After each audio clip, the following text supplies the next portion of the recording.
गुरु साक्षात् परब्रह्म तस्मै श्री गुरुवे नमः। अखंडमंडलाकारं व्याप्तेन चराचरं तत्पदं दर्शितं देवं तं नमामि गुरुदेव। बोल गुरु भगवान की जय। ओम गजाननं भूतगणादिसेवितं कपित्तजम्बूफलचारुभक्षणं उमासुतं शोकविनाशकारिणं नमामि विघ्नेश्वरपादपङ्कजं। बोल गणपति गजानन भगवान की जय। ओम जयंती मंगलाकाली भद्रकाली कपालिनी दुर्गा क्षमा शिवा धात्री स्वाहा सुधा नमस्ते। बोलंबा मैया की जय। ओम कर्पूर गौरम करुणावतारम संसार सारम भुजगेन्द्रहारम सदा वसंतं हृदयारविंदे भवं भवानी सहजं नमामि। ओम नमः शिवाय। ओम नमः शिवाय। ओम नमः शिवाय। भगवान श्री गुरुदेव की असीम अनुकंपा से, माता पिता के आशीर्वाद और आप सभी भक्तों के भाग्य के कारण जगदम्बा पराअंबा पराशक्ति आद्या शक्ति माता काली के श्री चरणारविंद में बैठ करके भगवान की कथा को सुनते हुए आज 24वां दिवस मां ने और भगवान शिव ने हम सब पर परम कृपा की है और उनकी परम कृपा से ही हमें परम आनंदमयी अमृतमयी कथा को सुनने का सौभाग्य प्राप्त हुआ।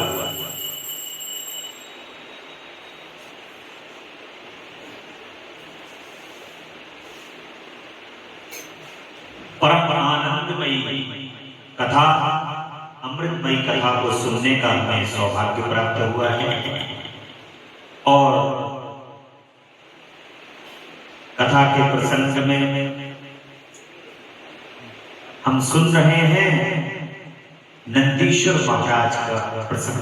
बड़े आनंद से शिलाद नाम के ब्राह्मण थे जिनके यहाँ पर नंदीश्वर का जन्म हुआ है और भगवान शिव ने उनको गण बना लिया, अमृत प्रदान किया। मां ने उनकी पत्नी को अपनी सखी बना लिया। इस प्रकार बहुत प्रकार के आशीर्वाद देकर के भगवान शिव के वाहन हो गए नंदीश्वर। और आज की कथा में काल भैरव के भगवान का एक अवतार काल भैरव के रूप में भी हुआ है और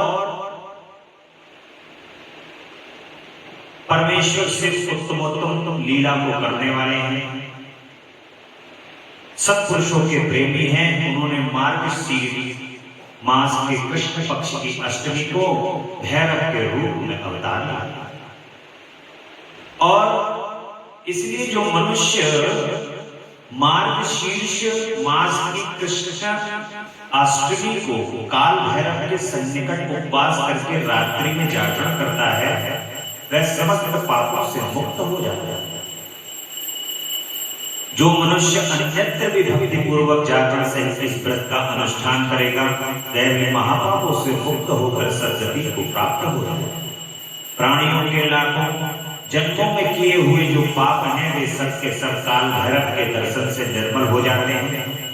जो मूर्ख काल भैरव के भक्तों का अनिष्ट करता है वह इस जन्म में दुख भोगकर पुनः दुर्गति को प्राप्त होता है। काल भैरव भगवान की बड़ी विचित्र लीला है और आपने देखा होगा काशी में काल भैरव भगवान के दर्शन किए। जहां जहां पर भी माता के और भगवान शिव के मंदिर हैं, वहां पर आपको भैरव के रूप में दर्शन अवश्य होंगे। और माता का एक नाम भैरवी भी, भैरव को धारण करने वाले। भगवान दूत के रूप में, भैरव के रूप में जगदम्बा के साथ रहते हैं और द्वार पर सदैव माता के द्वार पर भैरव जी का वास। जहां कहीं भी आप मंदिर में जाएंगे तो वो द्वार है माता का, वहां द्वार पर आपको भैरव जी प्राप्त होंगे। और जो भैरव भगवान की पूजा करता है उनको बड़े प्रेम से, बड़े आनंद से याद करता है। भगवान का ये स्वरूप सर्वत्र भक्तों की रक्षा करता है। भैरव जी का ध्यान करके लोगों को केवल यही लगता होगा कि भैरव जी का स्वरूप उग्र है, परंतु ऐसा नहीं है। भैरव जी बड़ी अच्छी आनंद पूर्वक भक्तों पर कृपा कर देते हैं। ये भगवान का एक स्वरूप। और जो काशी में प्रत्येक होमवार की कृष्ण अष्टमी के दिन कालराज का भजन पूजन नहीं करता, उसका पुण्य कृष्ण पक्ष के चंद्रमा के समान क्षीण हो जाता है। जो काशी पहुंच करके काल भैरव के दर्शन नहीं करता है, उसके सभी पुण्य क्षीण हो जाते हैं। तदंतर नंदीश्वर वीरभद्र तथा नंदीश्वर ने वीरभद्र और शब्दावतार का वृतांत सुनाकर कहा कि भगवान शिव जिस प्रकार प्रसन्न होकर विश्वनाथ मुनि के घर अवतीर्ण हुए थे, शशि मौली के उस चरित्र को तुम प्रेम पूर्वक सुनो। उस समय तेज की निधि अग्निलोक सर्वात्मा परम प्रभु शिव अग्निलोक के अधिपति रूप से ग्रहपति नाम से अवतीर्ण हुए थे। पूर्व काल की बात है, नर्मदा के रमणीय तट पर नरपुर नाम का एक नगर था। उसी नगर में विश्वनाथ नाम के एक मुनि निवास करते थे। उनका जन्म शांडिल्य गोत्र में हुआ और वे परम पावन पुण्यात्मा शिव भक्त ब्रह्म तेज के निधि और जितेंद्रिय थे। ब्रह्मचर्य श्रम में उनकी बड़ी निष्ठा थी। वे सदा ब्रह्म यज्ञ में तत्पर रहते थे। फिर उन्होंने सुचिष्मती नाम की एक सद्गुणवती कन्या से विवाह किया और वे ब्रह्मोचित कर्म करते हुए देवता तथा पितरों को प्रिय लगने वाला जीवन बिताने लगे। इस प्रकार जब बहुत सा समय व्यतीत हो गया, तब उन ब्राह्मण की भार्या सुचिष्मती को उत्तम व्रत का पालन करने वाली थी, अपने पति से कहती हैं कि हे प्राणनाथ, स्त्रियों के योग्य जितने आनंद व्रत भोग हैं उन सबको मैंने अपनी कृपा से आपके साथ रहकर भोग लिया, परंतु नाथ मेरे हृदय में एक लालसा चिरकाल से वर्तमान है और वह गृहस्थों के लिए उचित है और आप पूर्ण करने की कृपा करें। हे स्वामी, मैं वर पाने के योग्य हूँ और आप मुझे वर देना चाहते हैं तो मुझे महेश्वर सही का पुत्र प्रदान कीजिए, भगवान शिव के जैसा पुत्र प्रदान कीजिए। इसके अतिरिक्त मैं दूसरा वर नहीं चाहती हूँ। नंदीश्वर कहते हैं कि पत्नी की बात सुनकर के पवित्र व्रतपरायण ब्राह्मण विश्वनाथ क्षणभर के लिए समाधिस्थ हो गए और हृदय में यूं विचार करने लगे कि अहो, मेरी ये सूक्ष्मांगी पत्नी ने ऐसा अत्यंत दुर्लभ वर मांग लिया जिसको वो देने में सक्षम नहीं है। परंतु भगवान के भक्तों को कुछ भी दुर्लभ नहीं है, सब कुछ भगवान शिव तो सब कुछ करने में समर्थ है। ऐसा प्रतीत होता है कि मानो उन्हीं शंभु ने इसके मुख में बैठाकर वाणी के रूप में ऐसी बात कहलवाई। वो अपने मन के अंदर विचार कर रहे हैं, अन्यथा दूसरा कौन ऐसा करने में समर्थ हो सकता है। तदंतर यदि मैं एक पत्नीव्रती मुनि विश्वनाथ पत्नी को आश्वासन देता हूँ कि वाराणसी में गए और घोर तप के द्वारा भगवान शिव के वीरेश लिंग की आराधना करने लगे। अब वो चले गए वाराणसी, काशी, और वहां जाकर के भगवान के वीरेश लिंग की आराधना की। इस प्रकार उन्होंने 1 वर्ष तक भक्ति पूर्वक उत्तम वीरेश लिंग की त्रिकाल अर्चना करते हुए अद्भुत तप किया। 13वें मास आने पर एक दिन वे द्विजवर प्रातः काल त्रिपथ गामिनी गंगा के जल में स्नान करके ज्यों ही वीरेश के निकट पहुंचे, त्यों ही उन तपोधन को एक लिंग के मध्य 8 वर्षीय विभूति भूषित बालक दिखाई दिया। 8 वर्ष का एक बालक दिखाई दिया और उस शिशु के नेत्र कानों तक फैले हुए थे, होठों पर गहरी लालिमा छाई हुई थी, मस्तक पर पीले रंग की सुंदर जटा सुशोभित हो रही थी और मुख पर हंसी थी। वह शैशवोचित अलंकार और चित्ता भस्म धारण किए हुए तथा अन्य अपनी लीला से हंसते हुए श्रुति सूक्तों का पाठ कर रहे थे। उन बालक को देखकर विश्वनाथ मुनि कृतार्थ हो गए और आनंद के कारण उनका शरीर रोमांचित हो उठा। तब बारंबार नमस्कार नमस्कार यूं उनका हृदय उद्गार फूट पड़ा।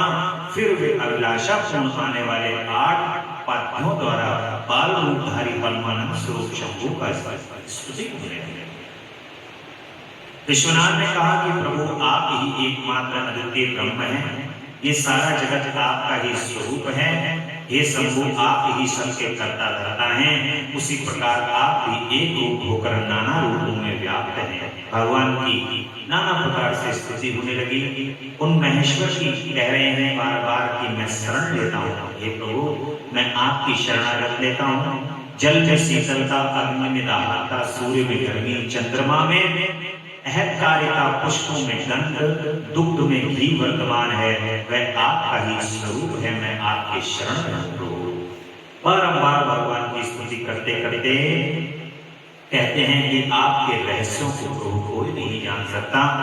यूं स्थिति की इस पर भगवान शिव संपूर्ण वृद्धों के भी वृद्ध बाल रूपधारी शिव परम हर्षित होकर उन भूदेव से कहते हैं, भगवान बाल रूपी हैं, बालक बन के आ गए हैं, और वृद्धों के भी वृद्ध हैं, वृद्ध रूप में भी भगवान बन के आ जाते हैं और यहाँ भगवान बाल रूप में प्रकट हुए। हे मुनि श्रेष्ठ, तुमने आज मुझे संतुष्ट कर दिया है, मेरा मन परम प्रसन्न हो गया है, अतः अब तुम उत्तम वर मांग लो। ये सुनकर के विश्वनाथ बड़े प्रसन्न हुए। भगवान ने जो उन्होंने स्तुति की उससे भगवान बड़े प्रसन्न होकर के वर दे रहे हैं। और प्रभावशाली महेश्वर आप तो ऐश्वर्य संपन्न सर्व तथा भक्तों को सब कुछ दे डालने वाले हैं। प्रभु भला आप सर्वज्ञ से कौन सी बात छिपी है, फिर भी आप मुझे दीनता प्रकट करने वाले याचक के प्रति उत्कृष्ट होने के लिए क्यों कह रहे हैं? ये प्रभु आपकी जैसी इच्छा हो आप ऐसा कीजिए। नंदीश्वर कहते हैं कि पवित्र व्रत में तत्पर विश्वनाथ ने उस वचन को सुन करके भगवान शिव जो शिशु का रूप धारण किए हुए थे, वो कहते हैं कि तुमने अपने हृदय में अपनी पत्नी शुचिस्मृति के प्रति जो अभिलाषा कर रखी है वह निश्चिंत थोड़े समय में पूरी हो जाएगी। हे महामते, मैं शुचिस्मृति के गर्भ में तुम्हारा पुत्र होकर के पैदा होऊंगा और मेरा नाम गृहपति होगा। मैं परम पावन एवं समस्त देवताओं के लिए प्रिय होऊंगा। जो मनुष्य 1 वर्ष तक सिद्धि के सन्निकट होकर तुम्हारे द्वारा कथित इस पुण्यमय अभिलाषक स्तोत्र का तीनों काल पाठ करेगा, उसकी सारी अभिलाषाएं पूर्ण कर देगा। इस स्तोत्र का पाठ पुत्र, पौत्र और धन का प्रदाता, सर्वदा शांति कारक, सारी विपत्तियों का विनाशक, स्वर्ग और मोक्ष संपत्ति का कर्ता तथा समस्त कामनाओं को पूर्ण करने वाला। नंदीश्वर कहते हैं कि इतना कह करके भगवान शिव सत्पुरुषों की गति है अंतर ध्यान हो गए और तब फिर प्रवर विश्वनाथ प्रसन्न होकर मन से अपने घर को लौट गए। भगवान की कृपा से शुचिस्मृति के गर्भ में गर्भधारण हो गया और गर्भाधान किया गया, कर्म किया गया। गर्भ के संपन्न गर्भाधान संपन्न होने पूर्व ही पुंसत्व वृद्धि के लिए ग्रह सूत्र में वर्णित विधि के अनुसार सम्यक रूप से संस्कार किया गया। 8वां महीना आने पर कृपालु विश्वनाथ ने सुख पूर्वक प्रसव होने के अभिप्राय से गर्भ के रूप की समृद्धि करने वाला सीमंत संस्कार संपन्न कराया। तदुपरांत ताराओं के अनुकूल होने पर जब बृहस्पति केंद्रवर्ती हुए और शुभ ग्रहों का योग आया, तब शुभ लग्न में भगवान शंकर जिनके मुख की कांति पूर्णिमा के चंद्रमा के समान है, अरिष्ट रूपी दीपक को बुझाने वाले समस्त अरिष्टों के विनाशक और भुवः स्वहा, भू भुवः स्वहा, तीनों लोकों के निवासियों तथा सब तरह से सुख देने वाले हैं। उस सुचिस्मती के गर्भ से पुत्र के रूप में प्रकट हुए उस समय गंध को वहन करने वाले वायु के वाहन मेघ के दिशा रूपी बधुओं के मुख पर वस्त्र से बन गए अर्थात चारों ओर काली घटा उमड़ाई और घनघोर बादल उत्तम गंध वाले पुष्प समूहों की वर्षा करने लगे। अब जब भगवान शिव आने वाले हैं तो वर्षा तो निश्चित है। भगवान मेघ भी प्रसन्न होकर के बारिश कर रहे हैं, पुष्पों की गंध से चारों ओर महकने लगे हैं और संपूर्ण प्रसिद्ध ऋषि मुनि देवता यक्ष किन्नर मंगल द्रव्य लेकर के पधारे हैं। लौकिक गति का आश्रय लेकर के उस बालक की उचित रक्षा विधान करने पर वाहन पर चढ़कर अपने धाम को पधारे हैं सभी। और भगवान श्री हरि जी आए हैं दर्शन करने को, दर्शन करके अपने धाम को चले गए हैं और सभी विश्वनाथ ने सभी संस्कार किए बालक के, आदर पूर्वक उससे सारे ब्राह्मणों को बुलाया, उनका सेवा की सत्कार किया और फिर जब एक बार पुत्र के लक्षणों का वर्णन करने के लिए मुनि विश्वनाथ ने बालक की कुंडली ली कि किस प्रकार का ये बालक है, तुम आदर पूर्वक उसे श्रवण करो, तुम्हारा यह पुत्र परम भाग्यवान है, संपूर्ण अंगों के लक्षण शुद्ध हैं, किंतु इसके सर्वगुण संपन्न शुभ लक्षणों से समन्वित और चंद्रमा के समान संपूर्ण निर्मल कलाओं से सुशोभित होने पर भी विधाता ही इसकी रक्षा करे। इसलिए सब तरह के उपायों द्वारा इस शिशु की रक्षा करनी चाहिए, क्योंकि विधायकता के विपरीत होने पर गुण भी दोष हो जाते हैं। मुझे शंका है कि इसके 12वें वर्ष में इस पर बिजली अथवा अग्नि द्वारा विघ्न आएगा। यूं कहकर नारद जी जैसे आए थे ज्योतिषी बनकर वैसे अपने स्थान को चले। नारद जी को पता है साक्षात भगवान शिव ने यहाँ पर उनके अंश ने यहाँ पर जन्म लिया है।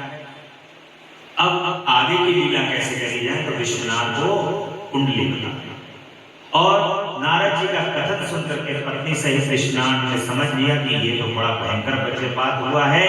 फिर वे इस अपनी भाग्य को कोसते हुए कह रहे हैं, मूर्छित हो गए और सुचिस्मती भी दुख में पीड़ित हो गई और सभी मूर्छा को त्याग करके तब पत्नी के आंतरनाद को सुनकर के विश्वनाथ ने मूर्छा को त्याग कर उठ बैठे और कहा कि ये क्या हुआ। यूं उच्च स्वर बोलते हुए कहने लगे कि गृहपति, जो मेरा बाहर विचरने वाला प्राण मेरी सारी इंद्रियों का स्वामी तथा मेरे अंतरात्मा में निवास करने वाला है, कहाँ है। तब माता पिता को इस प्रकार अत्यंत शोक देख करके शंकर के अंश से उत्पन्न हुए ये बालक गृहपति मुस्कुरा करके कहते हैं कि माता जी तथा पिताजी बताइए इस समय आप लोगों के रोने का क्या कारण है, किस लिए आप फूक फूक कर रो रहे हैं, कहाँ ऐसा है आप लोगों को व्याप्त हो। यदि मैं आपकी चरण रेणुओं से अपने शरीर की रक्षा कर लूं तो मुझ पर काल भी अपना प्रभाव नहीं डाल सकता, फिर इस तुच्छ चंचल एवं अल्प बल वाली मृत्यु की तो क्या बात है। और माता पिता जी अब आप लोग मेरी प्रतिज्ञा सुनिए, यदि मैं आप लोगों का पुत्र हूं तो ऐसा प्रयत्न करूंगा कि जिससे मृत्यु भी भयभीत हो जाएगी। मैं सत्पुरुषों को सब कुछ दे डालने वाला सर्वज्ञ मृत्युंजय की भली भांति आराधना करके महाकाल को भी जीत लूंगा और यह मैं आप लोगों से बिल्कुल सत्य कह रहा हूं। अब वो महामृत्युंजय की तपस्या करने लगे और नंदीश्वर कहते हैं कि मुनि तब वे द्वित दंपत्ति जो शोक से संतप्त हो रहे थे गृहपति के ऐसे वचन को, जो अकाल में मृत्यु अमृत के घनघोर वृष्टि के समान थे, सुनकर के संतान रहित होकर के कहने लगे कि बेटा तू उन शिव जी की शरण में जा जो ब्रह्मा आदि के भी कर्ता में महान सभी महिमा से कवि विश्व की रक्षा में। नंदीश्वर कहते हैं कि मुनि माता पिता की आज्ञा पाकर के गृहपति ने उनके चरणों में प्रणाम किया, फिर उनकी प्रदक्षिणा करके और उन्हें बहुत तरह से आश्वासन दे वहां से चली गई। और उस काशीपुरी में जा पहुंचे जो ब्रह्मा और नारायण आदि देवों के लिए भी दुष्प्राय महाप्रलय के संताप का विनाश करने वाली और विश्वनाथ द्वारा सुरक्षित थी, तथा जो कंठ प्रदेश में हार की तरह पड़ी हुई गंगा से सुशोभित तथा विचित्र गुणशीलिनी हर पत्नी गिरिजा से विभूषित हुई। वहां पहुंच करके वो गृहपति जो हैं उन्होंने परम आनंद हो त्रिलोकी के प्राणियों की प्राण रक्षा करने वाले भगवान शिव को प्रणाम किया। उस समय उनकी अंजलि बंधी और सिर झुका हुआ था। वे बारंबार शिवलिंग की ओर देख करके हृदय में हर्षित हो रहे थे और ये निसंदेह स्पष्ट रूप से आनंद ही है। ये कहने लगे, अहो आज मुझे जो सर्वव्यापी श्रीमान विश्वनाथ जी का जो दर्शन हुआ है, इसलिए इस चराचर त्रिलोकी में मुझसे बढ़कर धन्यवाद का पात्र और कोई नहीं हो सकता। नंदीश्वर जी कहते हैं कि इस प्रकार आनंद मृत रूपी रसों द्वारा धारण करके गृहपति ने शुभ दिन में सर्वहितकारी भगवान शिव की शिवलिंग की स्थापना की और पवित्र गंगा जल से भरे हुए 108 कलशों द्वारा 108 कलश के द्वारा शिव जी को स्नान करा करके ऐसे पूर्ण नियमों को स्वीकार किया जो अग्रतात्मा पुरुषों के लिए दुष्कर।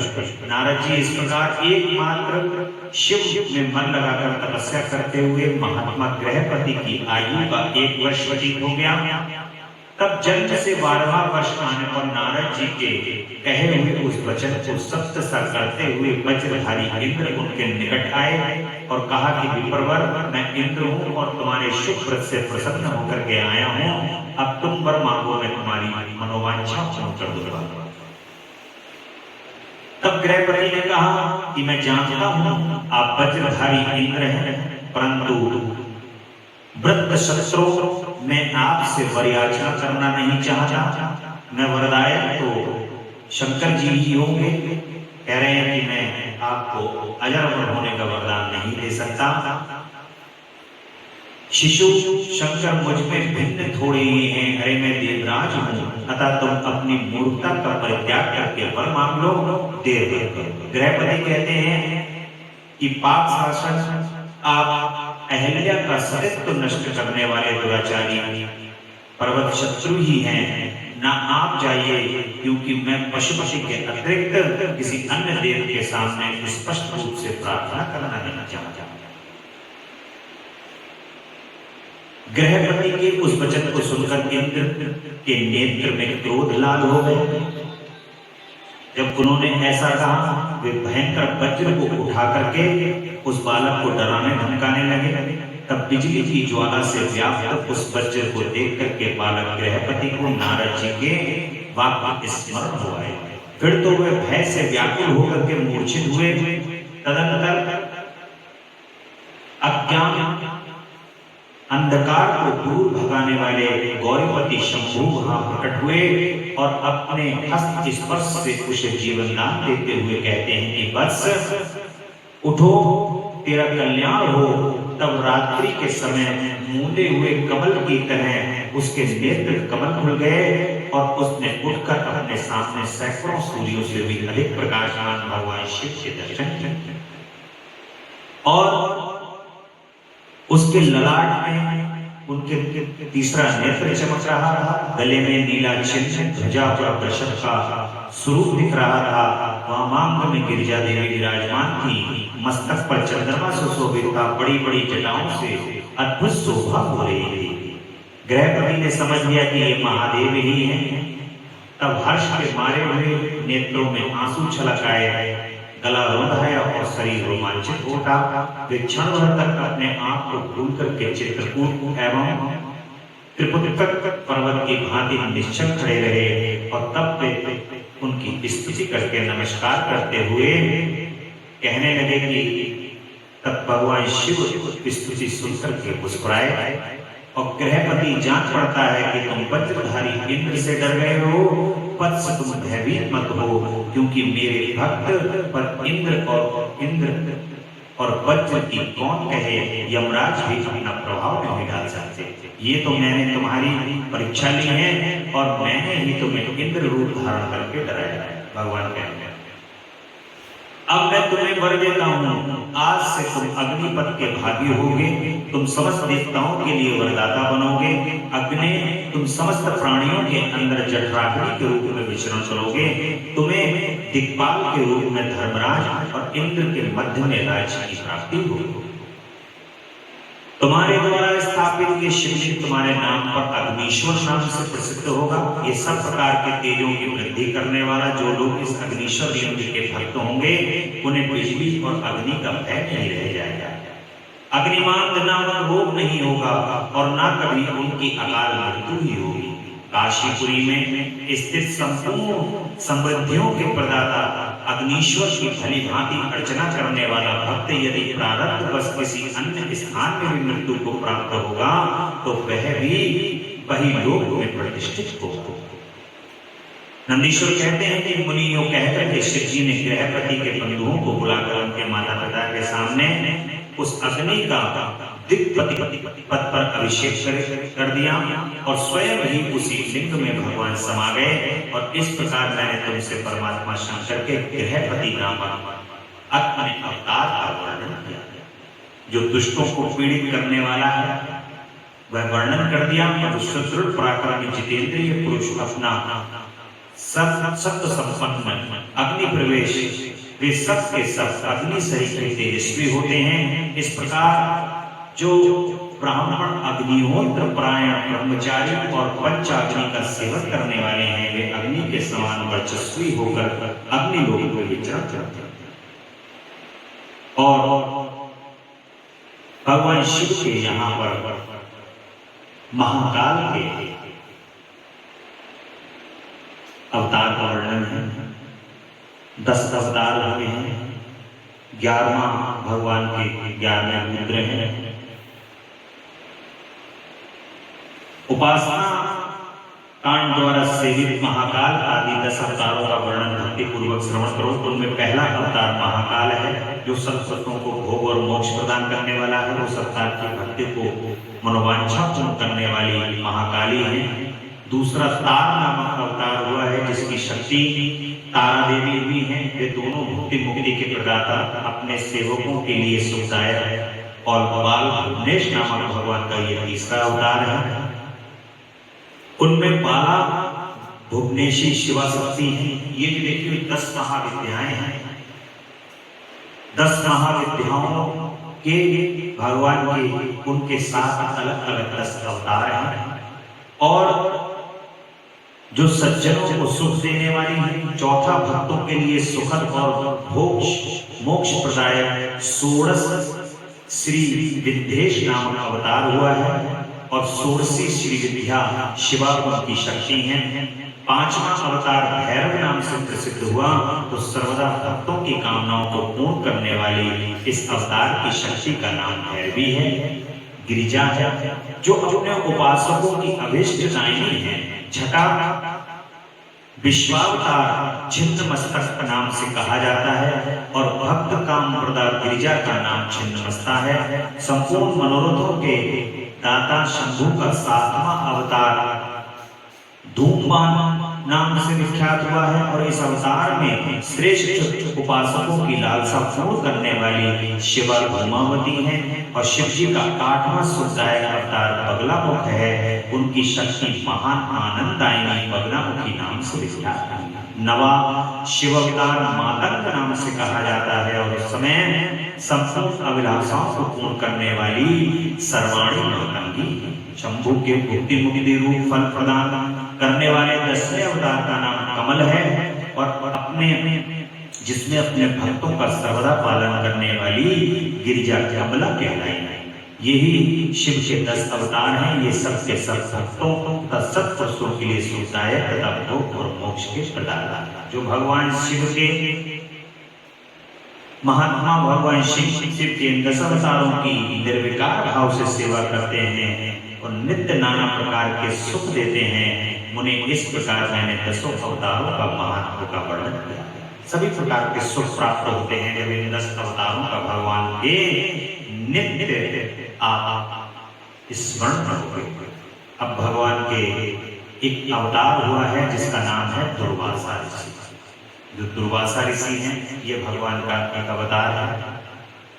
महामुनि, तुम शंभु के एक दूसरे चरित्र को जिसमें शंकर जी धर्म के लिए दुर्वासा होकर के प्रकट हुए हैं, प्रेम पूर्वक उसे श्रवण करो।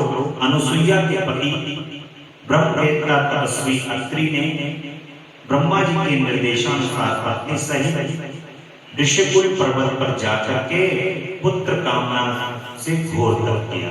उनके तप से प्रसन्न होकर ब्रह्मा, विष्णु और महेश्वर तीनों उनके आश्रम पर आए। उन्होंने कहा कि हम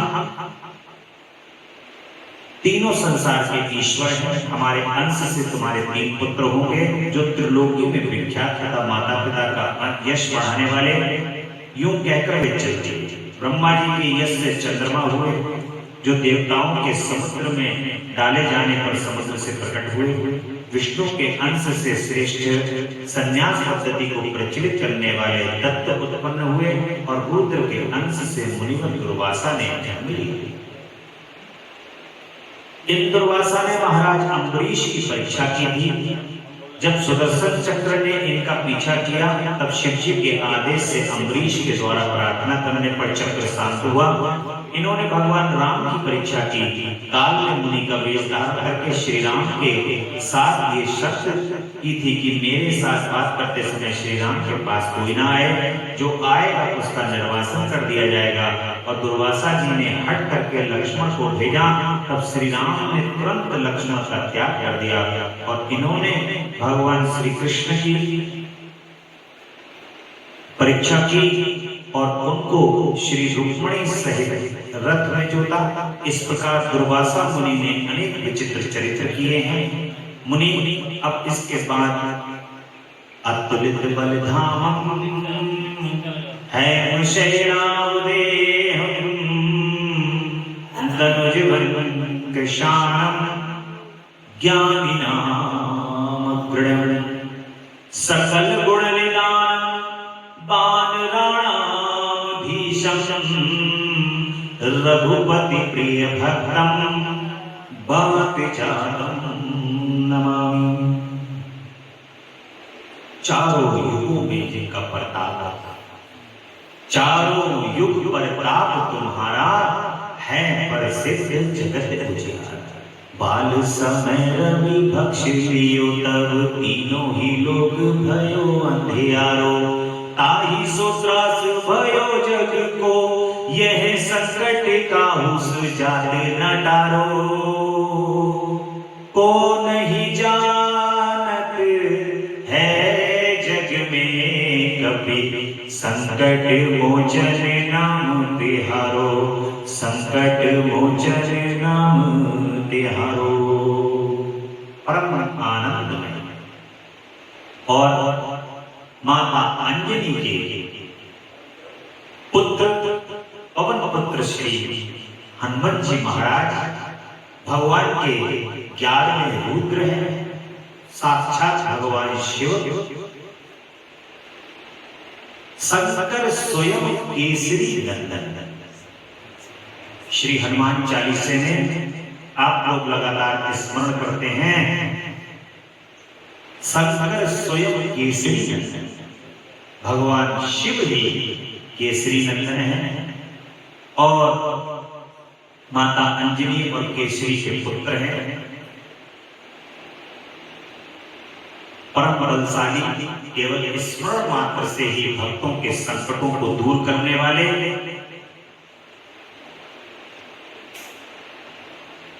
हनुमत रूप से शिव जी ने बड़ी उत्तम लीलाएं की हैं। वे प्रवर इसी रूप में भगवान राम के परम हित किया। वह सारा चरित्र सब प्रकार से सुखों के दाता। अब तुम इसको प्रेम पूर्वक सुनो। अत्यंत अद्भुत लीला करने वाले गुणशाली भगवान शंभु को विष्णु के मोहिनी रूप का दर्शन प्राप्त हुआ। तब कामदेव के बाणों से आहत हुए कि छुप कामदेव के बाणों से आहत होकर के छुप हुए। उस समय परमेश्वर ने राम कार्य की सिद्धि के लिए अपना उस समय प्रण लिया कि मुझे अवतार लूंगा। और तब सप्त ऋषियों ने इस सतपुट में स्थापित किया, क्योंकि शिवजी ने ही राम कार्य के लिए आदर पूर्वक उनके मन में प्रेरणा दी। तत्पश्चात उन महर्षियों ने शंभु के उस तेज को राम कार्य की सिद्धि के लिए गौतम कन्या अंजनी में कान के रास्ते से स्थापित किया। और उस समय आने पर उस गर्भ से शंभु महान बल पराक्रम संपन्न वानर शरीर धारण करके उत्पन्न हुए। उनका नाम हनुमान रखा गया। महाबली कपीश्वर हनुमान जब शिशु थे, उसी समय उदय होते ही सूर्य बिंदु को छोटा सा फल समझकर तुरंत ही निगल लिया। जब देवताओं ने उनकी प्रार्थना की, तब उन्होंने उसे महाबली सूर्य जान करके उगल दिया। तब महर्षियों ने उन्हें शिव का अवतार माना और बहुत से वरदान प्रदान किए। तदंतर हनुमान अत्यंत हर्षित होकर अपनी माता के पास गए और उन्होंने ये सारा वृतांत आदर पूर्वक सुना। सारी विद्याएं भगवान श्री हनुमान जी महाराज के गुरु जी का नाम पता है आपको, जिनसे ज्योतिष सीखी है भगवान ने? सूर्य नारायण। सूर्य नारायण भगवान के पास गए तो उन्होंने कहा कि भाई जो आगे घोड़े लगे हुए हैं, इनसे तो मैं इतने वेग से चलता हूं कि पीछा मेरे साथ रुकता तो मैं हूं ही नहीं, रुकूं तो तुम मुझसे कुछ सीखो। हनुमान जी बोले आप चलते रहो, कैसे नहीं चलता। और उनके वेग के जितना वेग उनका है वो उधर को, उन्होंने अपना मुंह उनकी तरफ सामने को करके उसी वेग से उसी दिशा में चल दिया। और सारे ही बुद्धिहीन तनु जान के सुमिरो पवन कुमार, बल बुद्धि विद्या देहु मोहि, हरहु कलेश विकार। सभी प्रकार के बल भी है, बुद्धि है, सभी अतुल्य बल धामम हैम शैलावदेहम दनुज बल कृशानम ज्ञानिनाम अग्रणम सकल गुण निदानम बानराणाम भीषम रघुपति प्रिय भक्तम बात जातम नमामि। अतुलित बल धाम, ऐसा बल है कि जिसकी कोई सीमा नहीं, उसको नापा नहीं जा सकता। और बुद्धि में इतने प्रबल, इतने अग्रणी कि सभी विद्याओं को भगवान श्री हनुमान जी महाराज ने मानो पल भर के अंदर सब कुछ अपने अंदर समेट लिया। और वही जो कि हनुमान जी की बात आ रही है, तो माता सीता का यहाँ पर जिक्र करना बड़ा आवश्यक है, क्योंकि बगैर माता जानकी के प्रसंग के यहाँ पर हनुमान जी की कथा पूर्ण भी नहीं होगी। ये बिल्कुल तय है। श्री राम तो उनके हृदय में निवास करते हैं, उनके इष्ट हैं, परंतु वो सब माता जानकी की कृपा है। माता जानकी की कृपा से भगवान श्री राम उनको प्राप्त हो। एक समय का प्रसंग है, श्री हनुमान जी महाराज देखते हैं कि माता सिंदूर लगा रही है सिर से। हनुमान जी को सिंदूर चढ़ाया है। जब मां सिंदूर लगा रही है तो हनुमान जी देख रहे हैं कि मां ये क्या कर रही है। तो माता ने कहा कि सिंदूर लगा रही है। तो प्रभु ने, हनुमान जी ने कहा कि इसको लगाने से क्या होता है। तो माता जी ने जैसे बच्चों को जवाब दिया जाता है, ऐसे ही हनुमान जी को जवाब दिया।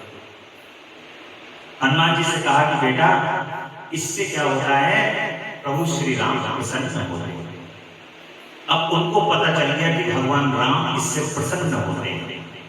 देखिए बड़ा ही भगवान अभिमान रहित है, बाल स्वरूप है भगवान श्री हनुमान जी महाराज का, और जिसकी बाल बुद्धि होगी उसी को भगवान की प्राप्ति होगी। जो ज्यादा ही अपने आप को वरिष्ठ हो जाएगा, अपने आप को बड़ा ही महान समझने लगेगा, वो समझ लो कभी भी उसको भगवत प्राप्ति नहीं होगी। जो बाल रहेगा, बालक स्वभाव होगा, जिसका सदैव स्वभाव ऐसा होगा कि उसका मन सदैव ऐसा रहे जैसे बालकों के समान होता है, उस बालक के समान हुए मन को ही भगवान की प्राप्ति होगी। हनुमान जी महाराज, माता जी तो अपने श्रृंगार करके, और हाँ माता के जो कक्ष में जाने की अनुमति है वहां किसी को भी नहीं है, केवल और केवल श्री हनुमान जी महाराज को। श्री हनुमान जी महाराज जगदम्बा के श्री चरण कमल के इतने परम भक्त हैं कि मां ने कहा है कि हनुमान तुम 24 घंटे में कभी भी मेरे कक्ष में आ सकते हो। ऐसी अनुमति जगदम्बा ने मां को श्री हनुमान जी महाराज को प्रदान की है। और जब मां ने देखा, जब माता चली गई प्रभु श्री राम के पास और लौट करके आ गए, थोड़ी देर घंटा, 1.5 घंटा, 2 घंटा के बाद जब मां लौट के आई तो देखा ये लाल रंग का पूरा यहाँ पर विराजमान है।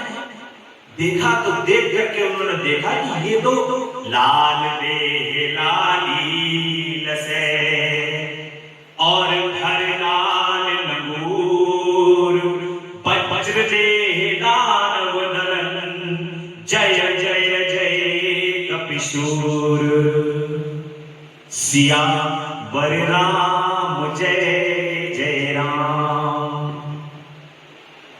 ऐसे हनुमान जी महाराज के जब उन्होंने देखा आकर के कि पूरी देह लाल हो गई, और उन्होंने हनुमान जी से बड़े भाव से पूछा कि हनुमान जी ये आप हैं? पहले तो पहचाना नहीं माता ने, पूरी देह लाल, मुंह लाल, सब हनुमान जी लाल हो गए हैं। तो माता जी ने पूछा कि हनुमान जी आप हैं? तो कहा कि हाँ माता। बोलिए क्या किया है हनुमान? तो श्री हनुमान जी महाराज ने बड़ा सुंदर उत्तर प्रदान किया। कहा कि माता आप ही ने तो कहा था कि प्रभु प्रसन्न होते हैं सिंदूर को लगाने से, तो आप तो जरा सा लगाती हो, तो मैंने पूरी देह में लगा दिया। अब प्रभु कितना प्रसन्न होंगे। मां की जब ये बात जगदम्बा ने सुनी तो कहा कि हनुमान तुम्हारे समान भक्त इस संसार के अंदर कोई हो नहीं सकता, तुम्हारे समान भक्ति किसी को प्राप्त नहीं हो सकती, और तुम जिस पर कृपा कर दोगे उसको भक्ति प्राप्त हो जाएगी। हनुमान जी महाराज का जो स्मरण करते हैं, श्री हनुमान जी महाराज को जो दिन रात भजते हैं, उनकी कृपा से भगवान की भक्ति प्राप्त होती है। यदि किसी को भक्ति सीखना है, किसी को अपने सामंजस्य सीखना है, आप निराभिमानी होना सीखना है, तो वो हनुमान जी से। हनुमान जी से बड़ा कोई निराभिमानी नहीं है। इतने बड़े से बड़े राम काज कीने बिनु मोहि कहां विश्राम। भगवान राम का काम करे बिना उनको विश्राम है ही नहीं। उनको कहीं से कहीं तक अपने मन के अंदर आराम करने की तो वो सोचते ही नहीं है, और उनकी कृपा से ही भक्ति प्राप्त होती है, और बड़ी सरलता से भगवान श्री राम के दर्शन होते हैं। उन्हीं ने जब अशोक वाटिका में माता के पास पहुंचते हैं और भगवान राम की अंगूठी जब गिराते हैं, और माता से जब पहली बार हनुमान जी की भेंट होती है और हनुमान जी अपना पूरा परिचय देते हैं, तब उसके बाद जब पूरी अशोक वाटिका उजाड़ करके फिर जगदम्बा के पास आते हैं तो माता जी कहती हैं कि अजर अमर गुण निधि सुत हो, करम बहुत रघुनायक छो। जाओ अजर और अमर हो जाओ,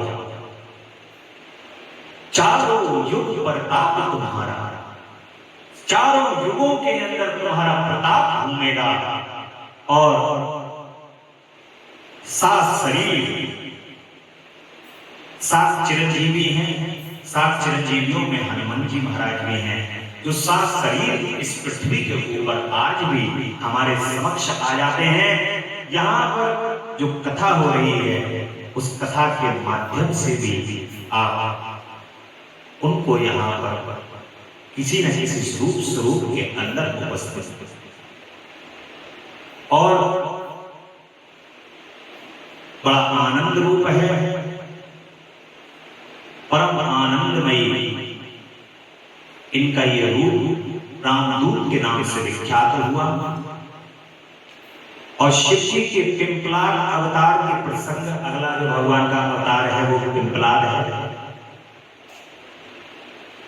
दधीची से अस्थि की याचना, महर्षि दधीची का चरित्र आप पीछे पढ़ चुके हैं। उनसे वज्र बनाया गया, उनकी अस्थि से उन्होंने बड़े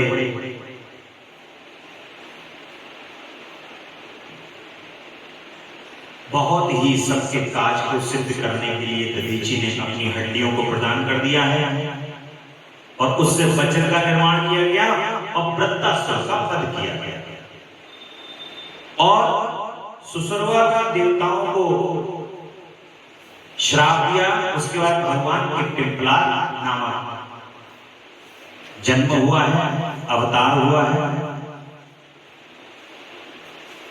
फिर भगवान का दुजेश्वर का अवतार हुआ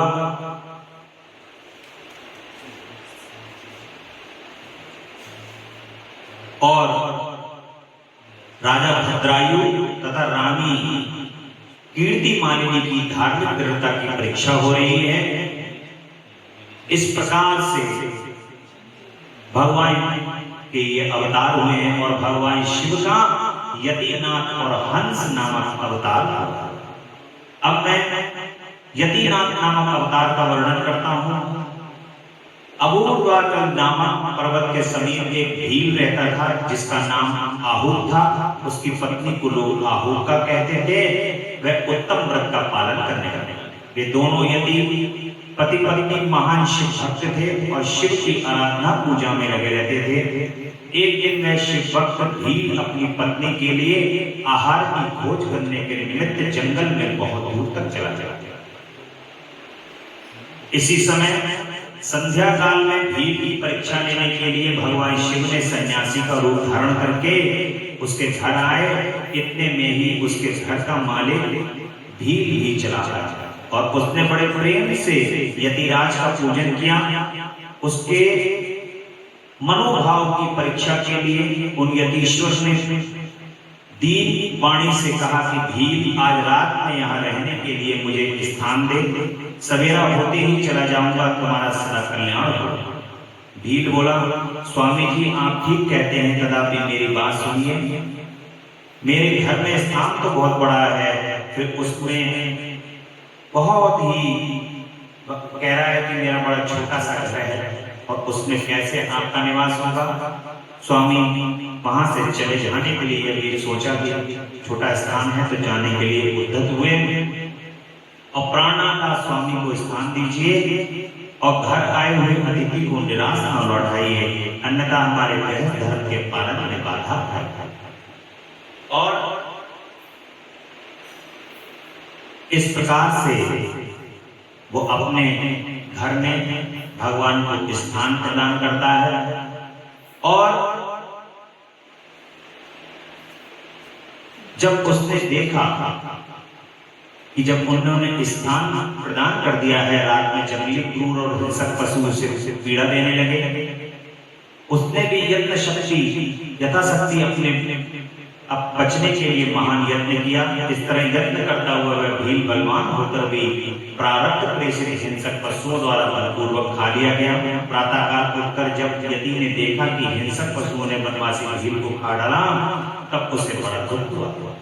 सन्यासी को दुखी देखकर भील ने दुख से व्याकुल होने पर भी धैर्यपूर्वक दुख को दबा करके यूं बोली कि स्वामी जी, आप दुखी किस लिए हो रहे हैं? भील राज का तो इस समय कल्याण भी हुआ है, ये धन्य और कृतार्थ हो गए हैं जो इन्हें ऐसी मृत्यु प्राप्त हुई। मैं चिता की आग में जल करके इनका अनुसरण करूंगी। आप प्रयत्न पूर्वक मेरे लिए एक चिता तैयार कर दें, क्योंकि स्वामी का अनुसरण करना स्त्रियों के लिए सनातन धर्म है। उनकी बात सुनकर सन्यासी ने स्वयं चिता तैयार की और भील ने अपने धर्म के अनुसार उसमें प्रवेश किया। इसी समय भगवान शिव ने साक्षात स्वरूप में उसके सामने प्रकट हो गए और उसकी प्रशंसा करते हुए कहते हैं कि तुम धन्य हो, मैं तुम पर प्रसन्न हूँ, तुम इच्छानुसार वर मांगो, तुम्हारे लिए कुछ भी अड़े नहीं है। तब भगवान शिव ने परमानंददायक वचन सुनकर भील को बड़ा सुख प्राप्त हुआ और वह ऐसे विभोर हो गई कि उसे किसी भी बात की उसकी इस अवस्था को लक्ष्य करके भगवान शिव प्रसन्न हुए और उसके वर मांगने पर कहा कि यदि रूप है, ये भावी जन्म से हंस रूप से प्रकट होगा और प्रसन्नता पूर्वक तुम दोनों का परस्पर संयोग कराएगा। ये भील निषेधित उत्तम राजधानी में राजा वीरसेन का श्रेष्ठ पुत्र होगा और उस समय नल के नाम से इसकी ख्याति होगी और तुम विदर्भ नगर में भीम राज की पुत्री दमयंती होगी। तुम दोनों मिलकर राज भोगने के पश्चात वह मोक्ष प्राप्त करोगे जो बड़े बड़े योगेश्वरों के लिए भी दुर्लभ है। और ऐसा कहकर भगवान शिव वहीं समाहित हो गए। वह भी अपने धर्म से विचलित नहीं हुआ तथा उसी के नाम पर उस दिन का नाम अचलेश्वर संज्ञा दी गई और यहाँ पर भगवान का अचलेश्वर नाम शिवलिंग उत्पन्न हुए। अब भगवान शिव के कृष्ण दर्शन नामक अवतार की एक कथा जो आप लोगों ने सुनी है। सनत कुमार जी कहते हैं शंभु के उत्तम अवतार का नाम कृष्ण दर्शन है, जिसमें राजा नभक को ज्ञान प्रदान किया और उनका वर्णन करता हूँ। श्राद्धदेव नामक मनु को इक्वाशु आदि पुत्र हुए, उनमें नभक नाम का नभक था जिसका पुत्र नाभाग पुत्र से प्रसिद्ध हुआ। नाभाग के ही पुत्र अम्बरीश हुए जो भगवान विष्णु के भक्त थे तथा जिनकी भक्ति देख करके उन ऊपर महर्षि दुर्वासा प्रसन्न हुए थे। अम्बरीश के पितामह जो नभक कहे गए हैं उनके चरित्र का वर्णन है। उन्हीं को भगवान शिव ने ज्ञान प्रदान किया है।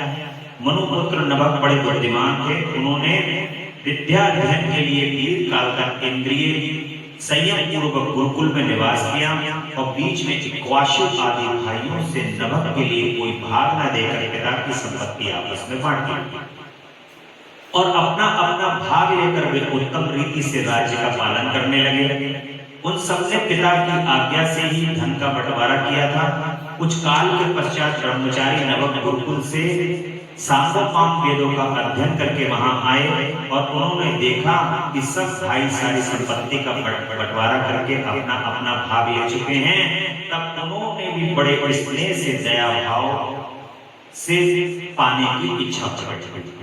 इक्वाशु आदि मंत्रियों ने कहा कि भाइयों मेरे लिए भाग दिए बिना ही आप लोगों ने आपस में सारी संपत्ति का बंटवारा किया है, अतः अब संपन्नता पूर्वक मुझे भी हिस्सा प्रदान कीजिए। मैं अपना दाएं भाग लेने के लिए यहाँ आया हूँ। भाई कहते हैं कि जब संपत्ति का बंटवारा होता था उस समय हम तुम्हारे लिए भाग देना भूल गए थे। अब इस समय पिताजी को ही तुम्हारे हिस्से में देते हैं, तुम उन्हीं को ले लो, इसमें कोई संशय नहीं। और भाइयों का ये वचन सुनकर नभक को बड़ा विस्मय हुआ। ये पितामह के पास जाकर के कहते हैं कि मैं विद्या अध्ययन के लिए गुरुकुल में गया था और वहां अब तक ब्रह्मचारी रहा हूँ। इसी बीच में भाइयों ने मुझे छोड़कर आपस में धन का बंटवारा किया है। वहां से लौटकर जब मैं अपने हिस्से के बारे में उनसे पूछा तब उन्होंने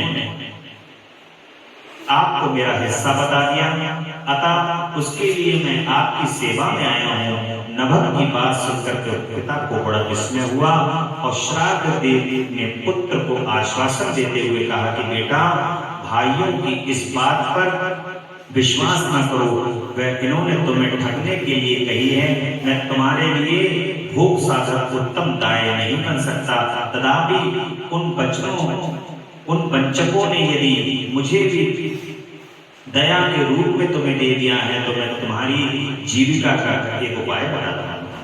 तुम दिनों दिन उत्तम बुद्धि वाले आंगिक सौगोत्रीय ब्राह्मण एक बहुत बड़ा यज्ञ कर रहे हैं। उस कर्म में प्रत्येक छठे दिन का कार्य ठीक ठीक नहीं समझ पाते, उसमें उनसे भूल हो जाती है। तुम वहां जाओ और उन ब्राह्मणों को विश्वदेव संबंधी दोष मुक्त बतला दिया करो, इससे वह यज्ञ शुद्ध रूप से संपादित होगा। जो ब्राह्मण लोग यज्ञ कर रहे हैं उनको छठे दिन, जब छठा दिन आता है तो उनको पता नहीं है कि क्या करना है, इसके लिए उनको क्या करके दो सूक्त बता दिया करो, जिससे वो यज्ञ सीधा सीधा संपन्न हो जाएगा और बचा हुआ सारा धन तुम्हें भी मिल जाएगा। जो यज्ञ में धन मिलता है उसका एक भाग होगा जो तुम्हें मिल जाएगा। पिताजी की यह बात सुनकर के सत्यवादी नभक बड़ी प्रसन्नता के साथ उस उत्तम यज्ञ में गए और वहां छठे दिन के कर्म में बुद्धिमान मनोपुत्र ने वैश्वदेव संबंधी दोनों सूक्तों का स्पष्ट रूप से उच्चारण किया। यज्ञ कर्म समाप्त होने पर वे आंगिरस ब्राह्मण यज्ञ से बचा हुआ अपना धन नभक को देकर के स्वर्ग लोक को चले गए। उस यज्ञ शिष्ट धन को जब वे ब्राह्मण ग्रहण करने लगे, उस समय सुंदर लीला करने वाले भगवान शिव सरकार वहां प्रकट हुए और उनके सारे अंग बड़े सुंदर परंतु नेत्र काले थे। उन्होंने नभक से कहा कि तुम कौन हो जो इस धन को ले रहे हो? ये तो मेरी संपत्ति है, तुम्हें किसने यहाँ भेजा है? सब बातें ठीक ठीक बताओ।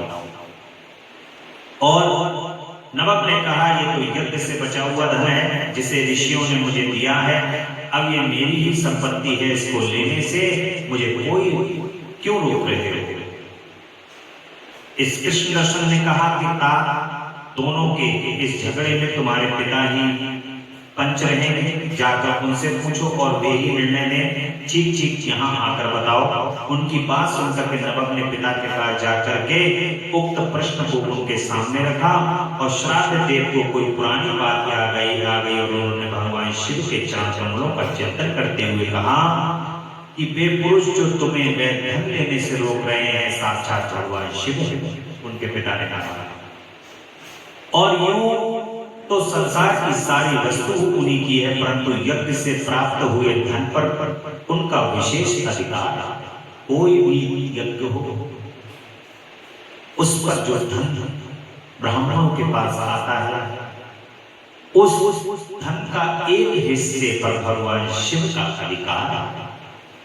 उसको पूर्ण रूप से अपना समझ करके किसी को भी अपने पास नहीं रखना चाहिए और उसका एक भाग भगवान शिव को निकाल देना चाहिए। और किस रूप में प्रदान करना चाहिए? वो भगवान शिव को ब्राह्मणों के रूप में प्रदान करना। ब्राह्मणों को जो भोजन कराया है उस भाग से निकाल करके, इसीलिए उस यज्ञ का भगवान को भोजन इत्यादि करा करके वो भाग प्रदान कर देना चाहिए। और धन पर उनका विशेष अधिकार है। यज्ञ करने से जो धन बच जाता है उसे भगवान रुद्र का भाग निश्चित किया गया है और भगवान रुद्र का यज्ञावशिष्ट सारी वस्तु ग्रहण करने के लिए अधिकारी सर्वेश्वर महादेव ही हैं। उनकी इच्छा से ही दूसरे लोग इस वस्तु को ले सकते हैं। भगवान शिव सब पर कृपा करने के लिए ही वहां वैसा रूप धारण करके तुम वहीं जाओ और उन्हें प्रसन्न करो, अपने अपराध के लिए क्षमा मांगो और प्रणाम पूर्वक उनकी स्तुति करो। नभक पिता की आज्ञा से वहां गए और भगवान को प्रणाम करके हाथ जोड़ करके कहते हैं कि महेश्वर, ये त्रिलोकी की ही पूरी त्रिलोकी आपकी है, फिर यज्ञ से बचे हुए धन के लिए तो कहना ही निश्चय ही इस पर आपका अधिकार है। वही मेरे पिता ने निर्णय दिया है। नाथ, मैंने यथार्थ बात न जानने के कारण भ्रमवश हो कहा है। मेरे उस अपराध को क्षमा कीजिए। मैं आपके चरणों में मस्तक रखकर यह प्रार्थना करता हूं। कह रहे हैं कि प्रभु सब कुछ आपका है, तो फिर ये यज्ञ का बचा हुआ भाग की क्या वैल्यू? ये भी आप ही का है। ऐसा कहकर के नभग ने अत्यंत दीनता पूर्वक हृदय से दोनों हाथ जोड़ करके भगवान महेश्वर कृष्ण दर्शन का स्तुति की, भगवान शिव की स्तुति की। और उधर श्राद्ध देव ने भी अपने अपराध के लिए क्षमा मांगते हुए भगवान शिव की स्तुति की। तदंतर भगवान रुद्र ने मन ही मन प्रसन्न होकर नभग को कृपा दृष्टि से देखा और मुस्कुराते हुए कहा कि तुम्हारे पिता ने जो धर्मानुकूल बात कही है वह ठीक ही है। तुमने भी साधु स्वभाव के कारण सत्य ही कहा है, इसलिए मैं तुम पर बहुत प्रसन्न हूँ और कृपा पूर्वक तुम्हें ब्रह्म तत्व का ज्ञान प्रदान करता हूँ। इस समय ये सारा धन मैंने तुम्हें दे दिया है, अब तुम इसे ग्रहण करो और इस लोक में निर्विकार रह करके सारे सुख को। भगवान कह रहे हैं इसका भाग ही मैंने तुम्हें दे दिया, तुम इसको भोगो। और देखते ही देखते भगवान शिव वहां से अंतर्ध्यान हो जाते हैं। साथ ही श्राद्ध देव भी अपने पुत्र नभग के साथ अपने स्थान को लौट करके इस लोक में विपुल भोगों का उपयोग करते हुए अंत में भगवान शिव के धाम में चले गए। और इस प्रकार तुमसे मैंने भगवान शिव के कृष्ण दर्शन नामक अवतार का वर्णन किया। जो इस आख्यान को पढ़ता और सुनता है उसे संपूर्ण मनोवांछित फल प्राप्त होते हैं। और भगवान शिव के अवधूत अवतार अवधूतेश्वर भगवान का एक अवतार है। इसमें परमेश्वर शिव के अवधूतेश्वर नामक अवतार का वर्णन सुनो, जिसमें इंद्र के घमंड को चूर चूर कर दिया है। पहले की बात है इंद्र संपूर्ण देवताओं तथा बृहस्पति जी को साथ लेकर के भगवान शिव का दर्शन करने के लिए कैलाश पर्वत पर जाते हैं। और उस समय बृहस्पति और इंद्र के शुभागमन की बात सुनकर के भगवान शिव उन दोनों की परीक्षा लेने के लिए अवधूत बन गए। उनके शरीर में कोई वस्त्र नहीं था, वे प्रज्वलित अग्नि के समान तेजस्वी होने के कारण महाभयंकर जान पड़ते थे। उनकी आकृति बड़ी सुंदर दिखाई देती थी। वे राह रोककर खड़े हुए बृहस्पति और इंद्र ने शिव के समीप जाते समय देखा कि एक अद्भुत शरीरधारी पुरुष रास्ते के बीच में खड़ा है। इंद्र को अपने अधिकार पर, जो उनका अधिकार है, उस पर बड़ा गर्व है और इसलिए वे ये ना जान सके कि ये साक्षात भगवान शिव हैं। उन्होंने मार्ग में खड़े हुए पुरुष से कहा कि तुम कौन हो और भगवान के अवधूत वेश में कैसे खड़े हो, अवधूत वेश में कैसे खड़े हो, तुम्हारा नाम क्या है? ये सब बातें ठीक ठीक बताओ, देर न करो। भगवान शिव अपने स्थान पर खड़े रहे और कहा कहीं अन्यत्र गए नहीं और मैं देवताओं तथा गुरु जी के साथ उनके दर्शन के लिए जा रहा हूँ। कह रहे भगवान शिव के दर्शन के लिए जा रहा हूँ, लेकिन वो जो अवधूत का वेश बनाए हुए हैं वो कहीं गए नहीं और वहीं खड़े खड़े रहे। इंद्र के बारंबार पूछने पर भी महान कौतुक करने वाले अहंकारहारी महायोगी त्रिलोकीनाथ शिव कुछ नहीं कहते हैं, चुप ही रहे। तब ऐश्वर्य का घमंड रखने वाले देवराज इंद्र ने रोष में आकर के जटाधारी पुरुष को फटकारा और कहा कि अड़े मूढ़ दुर्मते, तू बार बार पूछने पर भी उत्तर नहीं देता, अतः तुझे वज्र से प्रहार करता। देखो कौन तेरी रक्षा करता है।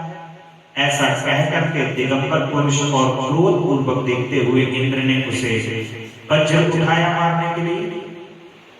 और ये देख करके भगवान शिव ने शीघ्र ही उसका वज्र को, इंद्र के वज्र को रोक दिया और उनकी बाह अकड़ गई, इसलिए वे वज्र का प्रहार नहीं कर पा रहे हैं। इंद्र तदंतर वह पुरुष तत्काल ही क्रोध के कारण तेज से प्रज्वलित होकर मानो इंद्र को जला देंगे भगवान, और भुजाओं के स्तंभित हो जाने के कारण शशिवल्लभ इंद्र क्रोध से उस सर्प की भांति जलने लगे, जिसका पराक्रम मंत्र के बल से अवरुद्ध हो गया। बृहस्पति ने उस पुरुष को अपने तेज से प्रज्वलित होता देख तत्काल ही ये समझ लिया ये साक्षात भगवान इंद्र भगवान शिव है। फिर तो वे हाथ जोड़ कर प्रणाम करके उनकी स्तुति करने लगे। स्तुति के पश्चात उन्हें इंद्र को उनके चरणों में गिरा दिया और दीनानाथ महादेव ये इंद्र आपके चरणों में पड़ा है, आप इसका और मेरा उद्धार करें। हम दोनों पर क्रोध नहीं प्रेम करो महादेव। गुरु बृहस्पति और इंद्रदेव दोनों भगवान शिव के चरणों में गिर जाते हैं। महादेव शरणागत इंद्र की रक्षा कीजिए, आपके ललाट से प्रकट हुई ये आग उन्हें जला करके राख कर भाग रहे हैं और अग्नि पीछा नहीं छोड़ रही है। अब दूध बेचदारी करुणानंद सिंधु भगवान शिव हंस रहे हैं और अपने नेत्र से रोष बश बाहर निकली अग्नि को पुनः कैसे धारण कर सकता हूँ? क्या सर अपनी छोड़ी हुई केचली को फिर क्या ग्रहण करता है भगवान? क्या ये अग्नि जो निकली है अब तो ये नहीं रुकेगी। भगवान भक्त सुना ही कृपा के पात्र होते हैं। गुरु बृहस्पति कह रहे हैं हे भक्त वत्सल भगवान हमारी रक्षा करो प्रभु, इस भयंकर तेज को कहीं अन्यत्र प्रकट कर दो। भगवान रुद्र कहते हैं कि तुम पर प्रसन्न हूं इसलिए उत्तम वर देता हूं। इंद्र को जीवन दान देने के कारण आज से तुम्हारा एक नाम जीव भी होगा। मेरे ललाट करती नेत्र से जो ये आग प्रकट हुई है उसे देवता नहीं सह सकेंगे, अतः इसको मैं बहुत दूर छोड़ूंगा जिससे ये इंद्र को पीड़ा न दे सके। ऐसा कहकर के तेज स्वरूप उस अद्भुत अग्नि को हाथ में लेकर के भगवान शिव ने झार समुद्र में फेंक दिया और वहां फेंके जाते ही भगवान शिव का व्यक्ति तत्काल के बालक के रूप में परिणत हो गया जो सिंधु पुत्र जलंधर नाम से विख्यात था। और फिर देवताओं की प्रार्थना से भगवान शिव ने ही असुरों के स्वामी जलंधर का वध किया था। अब दूत रूप में ऐसी सुंदर लीला करके लोक कल्याणकारी शंकर भगवान शिव वहां से अंतर ध्यान हो गए। फिर सब देवता अत्यंत निर्भय और सुखी हुए। इंद्र और बृहस्पति भी उस भय से मुक्त होकर के उत्तम सुख के भागी हुए और इसलिए उनका आना हुआ था। वह भगवान शिव का दर्शन पाकर के कृतार्थ हो गए। इंद्र और बृहस्पति प्रसन्नता पूर्वक अपने अपने स्थान को चले गए। सरस कुमार इस प्रकार मैंने तुमसे भगवान शिव के अवभूतेश्वर दुष्टों को दंड और भक्तों को परम आनंद प्रदान करने वाले अवतार का वर्णन किया है और ये दिव्य आख्यान पाप का निवारण करने, यश, स्वर्ग, भोग, मोक्ष तथा संपूर्ण मनोवांछित फल की प्राप्ति कराने वाला है। जो प्रतिदिन एकाग्र चित्त होकर के इसे सुनता और सुनाता है वह इस लोक में संपूर्ण सुखों का भोग करके अंत में शिव की गति को प्राप्त होता है। भगवान शिव के भिक्षु अवतार है। द्विज कुमारों पर भगवान ने कृपा की है और उसके बाद भगवान का सुरेश्वर अवतार है। उपमन्यु की तपस्या और उन्हें उत्तम वर भगवान ने प्रदान किया है। इसके बाद भगवान शिव जी के किरात के प्रसंग में श्री कृष्ण द्वारा द्वैत वन में दुर्वासा के शाप से पांडवों की रक्षा करवाई है भगवान शिव ने और ये किरात का भगवान का अवतार हुआ है। तदनंतर माता पार्वती के विवाह प्रसंग में हुए जटिल नर्तक तथा द्विज अवतारों की फिर अश्वत्थामा अवतार की बात कहकर के नंदीश्वर यहाँ पर आगे बढ़ते हैं। ये जो माता पार्वती का विवाह प्रसंग है उसी में भगवान का नर्तक अवतार हुआ है जिसका वर्णन पहले हो चुका है, कर दिया है। और भगवान का द्विज अवतार का वर्णन भी उस समय पे द्विज का जो भगवान ने वेश धारण किया था, ब्राह्मण का रूप धारण किया था, उसका वर्णन भी आप लोग सुन चुके हो। अब भगवान का जो किरात का अवतार है जो भगवान ने लिया है, अश्वत्थामा के अवतार, एक भगवान अश्वत्थामा के रूप में भी प्रकट हुए हैं जो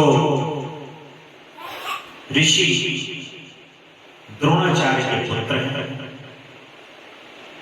ब्राह्मण कुल में जन्म लिया है अश्वत्थामा ने, द्रोणाचार्य के पुत्र।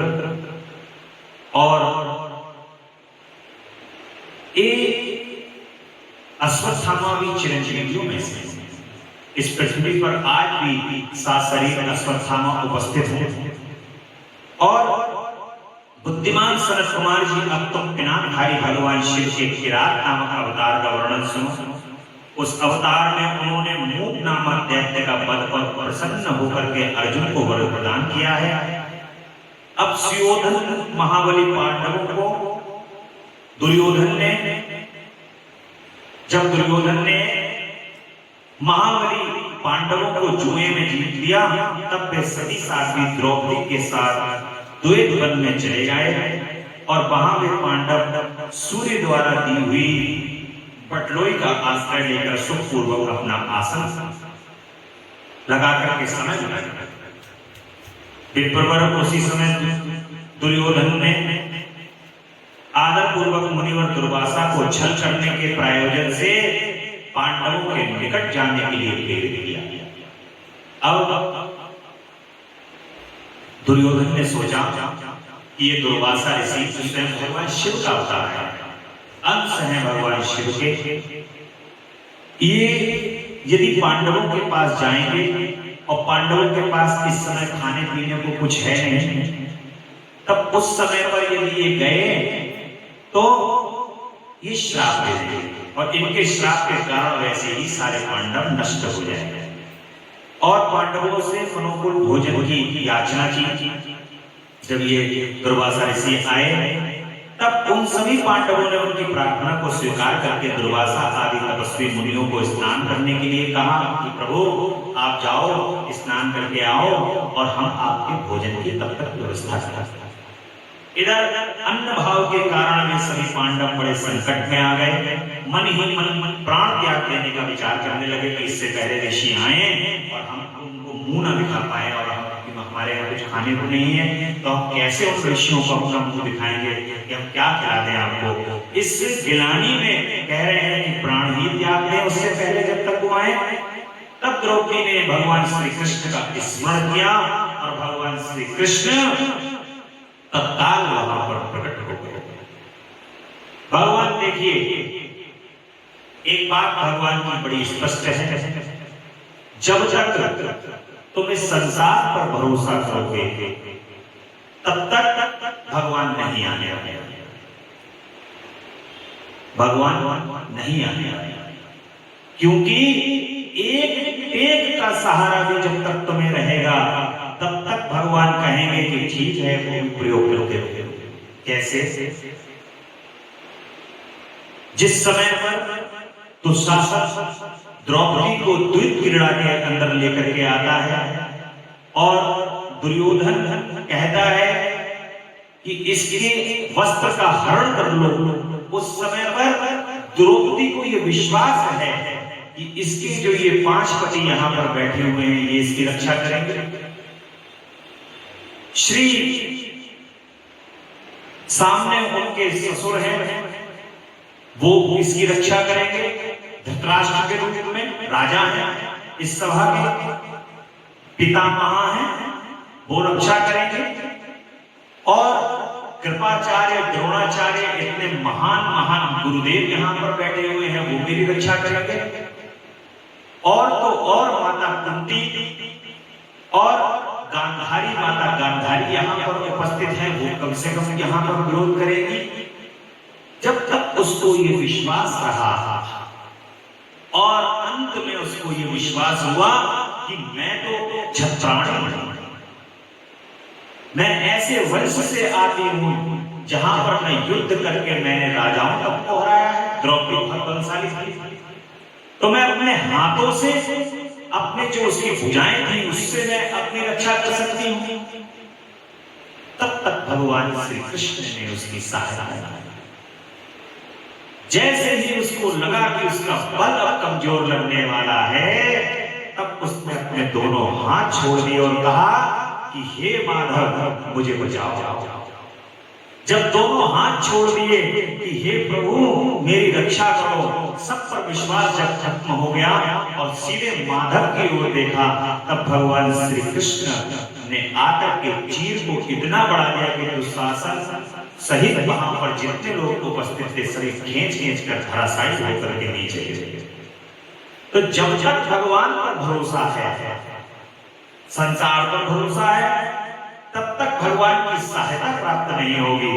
और जब भगवान पे भरोसा होगा तब ये संसार देख करके अचंभित हो जाएगा कि ये सहायता कहां से प्राप्त होगी। ऐसे ही भगवान श्री कृष्ण को घोर जंगल में याद किया गया और द्रौपदी ने याद किया है सबका सहारा तज करके कि प्रभु अब तो आपके श्री चरणारविंद का सहारा है। हे माधव हमारी रक्षा करो, जो ये घोर संकट हमारे ऊपर आ गया है और उन सभी तपस्वियों को तृप्त कर दो। हे प्रभु उन सभी को तृप्त कर दो। तो भगवान श्री कृष्ण किस भाव से आते हैं? भगवान को जैसे ही द्वार पर देखा तो ये लीला भगवान की, जो जिसको विश्वास होता है भक्त को, उस भक्त को पता होता है कि भगवान क्या लीला किया। जैसे देखा दरवाजा खटखटाया तो उन्होंने सोचा अब कौन आया, तो दरवाजा खोला तो भगवान बोले ये तो एक तो दुर्वासा ऋषि आए और ऊपर से अब ये आ गए, अब इनको खिलाने के लिए भी कुछ नहीं। तो भगवान कह रहे हैं अपने पेट में हाथ लगा के, द्रौपदी जल्दी जल्दी कुछ लेके आ, मुझे बहुत देर भूख लग रही है। अब द्रौपदी कह रही है कि प्रभु आप अंदर आइए। जब अंदर पहुंचती हैं भगवान को लेकर के तो कहती है कि प्रभु कुछ है नहीं। तो भगवान कह रहे हैं कि क्यों झूठ बोल रही है, जो तूने हांडी चढ़ाई है जल्दी से उसमें लेके आ। वहां जाकर के देखते हैं तो भगवान एक साग का पत्ता उस पर चिपका हुआ है। वो साग के पत्ते को भगवान जैसे ही ग्रहण करते हैं, कहते हैं कि अभी इसमें तो अभी एक पत्ता है तो झूठ बोल रही है कि कुछ है नहीं खाने। भगवान वो पत्ता छटाकर जैसे ही अपने मुंह में रखते हैं, उसी समय जो ऋषि दुर्वासा ऋषि के साथ जितने ऋषि मुनि आए हुए होते हैं वो कहते हैं कि अरे नदी में स्नान करके बाहर निकलते, कहते हैं बड़ा पेट भर गया, अब कैसे हम उन लोगों का भोजन करेंगे, बड़ा अनादर हो जाएगा। यदि हमने उनका भोजन करने के लिए गए और नहीं करा तो उन्होंने जो पकवान बना के रखा होगा उसका भोजन का अनादर हो जाएगा। इससे पहले कि भोजन का अनादर हो तो यहां से जो है वो सब लोग चले जाओ। रास्ता मार्ग यहीं से है, इसी मार्ग से ही निकल लो और चले जाओ तो अपमान भी नहीं होगा। उन्होंने जो भोजन बनाया होगा उसका भी अपमान नहीं होगा, उन लोगों का भी अपमान नहीं होगा। इतने तृप्त हो गए कि उनको ज्यादा भोजन करने के कारण चल ही नहीं पा रहे हैं। कोई कह रहा है कि खीर का स्वाद आ रहा है, कोई कह रहा है पूरियों का स्वाद आ रहा है, कोई नाना प्रकार के स्वाद उनके मुख में आने ऐसे कृपा भगवान ने की। भगवान श्री कृष्ण ने पांडवों को शिव जी की आराधना करने की यहाँ पर सहमति प्रदान की। कहा है कि ये दुख अभी तो निवारण हो गया है परंतु ऐसे दुख तुम्हारे निकट आते हैं। ये बरेली नगरी जिसके अंदर श्री बनखंडी नाथ का मंदिर, ये भी पांडवों के द्वारा स्थापित भगवान का शिवलिंग है। श्री धूपेश्वर नाथ मंदिर में भी पांडवों के समय का यहाँ पर मंदिर है धूपेश्वर नाथ में। और ऐसा ये माना जाता है कि इस नगर में भी पांडव लोग जो हैं वो भ्रमण करते हुए गए हैं, इसलिए ये नगरी नाथ नगरी है। नाथ नगरी के नाम से प्रसिद्ध है क्योंकि पांडवों ने यहाँ बरेली में रह करके घोर तप किया। इसी प्रकार से बरेली के अंदर श्री त्रिवटीनाथ मंदिर है। त्रिवटीनाथ भी बहुत पुराना मंदिर है भगवान का, प्राचीन काल से। और भगवान की परम नगरी आनंद को प्रदान करने वाली पांडवों के जो काल है उस काल के अंदर भगवान शिव के जो शिवलिंग है उस समय की यहाँ पर जब भगवान शिव की भक्ति करने की यहाँ पर भगवान श्री कृष्ण ने सहमति प्रदान की है तो बरेली का जिक्र होना, बरेली का यहाँ पर प्रसंग आना अति आवश्यक है। और शिव जी की संपूर्ण भगवान शिव ही है, कह रहे हैं कि संपूर्ण दुखों का निवारण करने वाले हैं। भक्ति करने से थोड़े ही समय में भगवान प्रसन्न हो जाते हैं, इसलिए सभी लोगों को भगवान शिव की सेवा करनी चाहिए। और वे महेश्वर प्रसन्न होने पर भक्तों की सारी अभिलाषाएं पूर्ण करते हैं, यहाँ तक कि वे इस लोक में सारा भोग और लोक में मोक्ष तक दे डालते हैं। ये बिल्कुल निश्चित है। इसलिए भगवान भक्ति मुक्ति फल की कामना वाले मनुष्यों को भगवान शिव की पूजा करनी चाहिए। और अर्जुन पहले दृढ़ता पूर्वक शस्त्र विद्या का जप करो, तब इंद्र पहले परीक्षा लेंगे और संतुष्ट हो जाएंगे। प्रसन्न होने पर वे सर्वदा विघ्नों का नाश करने और शिव जी की श्रेष्ठ मंत्र को प्रदान करेंगे। नंदीश्वर कहते हैं कि मुनि इतना कहकर व्यास जी अर्जुन को बुलाकर के उन्हें शस्त्र विद्या का उपदेश देने को उद्यत थे। देखो बरेली, अभी ये बरेली नगर है, इसको पांचाल नगरी भी कहा, और यहां पर रास्ता जो है वो श्री बद्रीनाथ केदारनाथ धाम के लिए होते हुए पहाड़ों का रास्ता जो बोलते हैं, एक रास्ता तो हरिद्वार मार्ग से है, एक बरेली से होकर के हल्द्वानी के रास्ते होकर के अल्मोड़ा होते हुए ये रास्ता है, ये भी बद्रीनाथ और केदारनाथ की ओर जाता है। ऐसा माना जाता है कि पांडव की बरेली से होकर के उधर को प्रस्थान था। और अर्जुन ने स्नान करके पूर्व मुख में बैठ करके जो भगवान ने शस्त्र विद्या बताई है उसको ग्रहण किया। फिर उदार बुद्धि मुनीश्वर व्यास ने अर्जुन को पार्थिव लिंग के पूजन का विधान बताया और कहा कि अब तुम यहाँ से परम रमणीय इंद्रकील पर्वत पर जाओ और वहां जाह्नवी के तट पर बैठ करके सम्यक रूप से तपस्या। ये विद्या अदृश्य रूप से सदा तुम्हारा हित करती रहेगी। अर्जुन को ऐसा आशीर्वाद देकर के व्यास जी पांडवों से कहने लगे कि हे नृपश्रेष्ठों, तुम सब लोग धर्म पर दृढ़ बने रहो और इससे तुम्हें सर्वदा श्रेष्ठ सिद्धि प्राप्त होगी, इसमें अन्यथा विचार करने की आवश्यकता नहीं है। नंदीश्वर कहते हैं कि इस प्रकार मुनिवर व्यास उन पांडवों को आशीर्वाद देकर के शिव जी के चरण कमलों का स्मरण करके तुरंत ही अंतर ध्यान हो गए। उधर शिव मंत्र को धारण करने से अर्जुन में भी अनुभव तेज व्याप्त हो गया। वे उस समय उद्दीप्त होते हुए अर्जुन को देख करके सभी पांडवों को निश्चय हो गया कि अवश्य ही हमारी विजय होगी, क्योंकि अर्जुन ने बिल्कुल तेज उत्पन्न हो गया था। भगवान की जो भक्ति करता है, भगवान के जो नाम का स्मरण करता है, देखो एक चीज और, भगवान आप अपने भगवान के रोज नित्य उनका पूजन करो, रोज नित्य ध्यान करो, रोज नाम जप करो भगवान का, तो अपने मुखमंडल का तेज इस संसार के अंदर रहने वाले लोगों के मुखमंडल के तेज से मिला जाता है। क्योंकि वो तेज किसका है? वो तेज है आपके अंदर व्याप्त भगवान शिव, आपके अंदर व्याप्त भगवान जगदम्बा का। वो तेज स्वयं ही नाम लेते लेते लेते लेते आपके अंदर अपने आप स्वयं जागृत होने लगा। वो तेजो मंडल अर्जुन के ऊपर भी व्याप्त हो रहा, चारों ओर एक उसको परिमंडल से घिर गया, एक तेज के परिमंडल से घिर गया है। और व्यास जी के कथन में ऐसा प्रतीत होता है कि इस कार्य को केवल आप ही कर सकते हो। अर्जुन को देख करके कह रहे हैं और हम लोगों का जीवन सफल बनाओ, सभी पांडव कह रहे हैं। तब अर्जुन ने चारों भाइयों तथा द्रौपदी से अनुमति मांगी और उन लोगों को अर्जुन के पीछों का दुख तो हुआ, पर कार्य की मान महत्ता देखकर सभी ने अनुमति प्रदान कर दी। अब फिर तो अर्जुन मन ही मन प्रसन्न होते हुए उत्तम व्रत को चले गए और वहां पहुंचकर गंगा जी के समीप एक मनोरम स्थान पर जो स्वर्ग से भी उत्तम अशोक वन से सुशोभित था, वहां पर ठहर गए। वहां उन्होंने स्नान करके गुरुवार को गुरुवर भगवान श्री गुरुदेव को प्रणाम किया, जैसा उपदेश मिला था उसी के अनुसार स्वयं ही अपना वेश बनाया। फिर मन ही मन इंद्रियों का अपकर्ष करके वे आसन पर बैठे।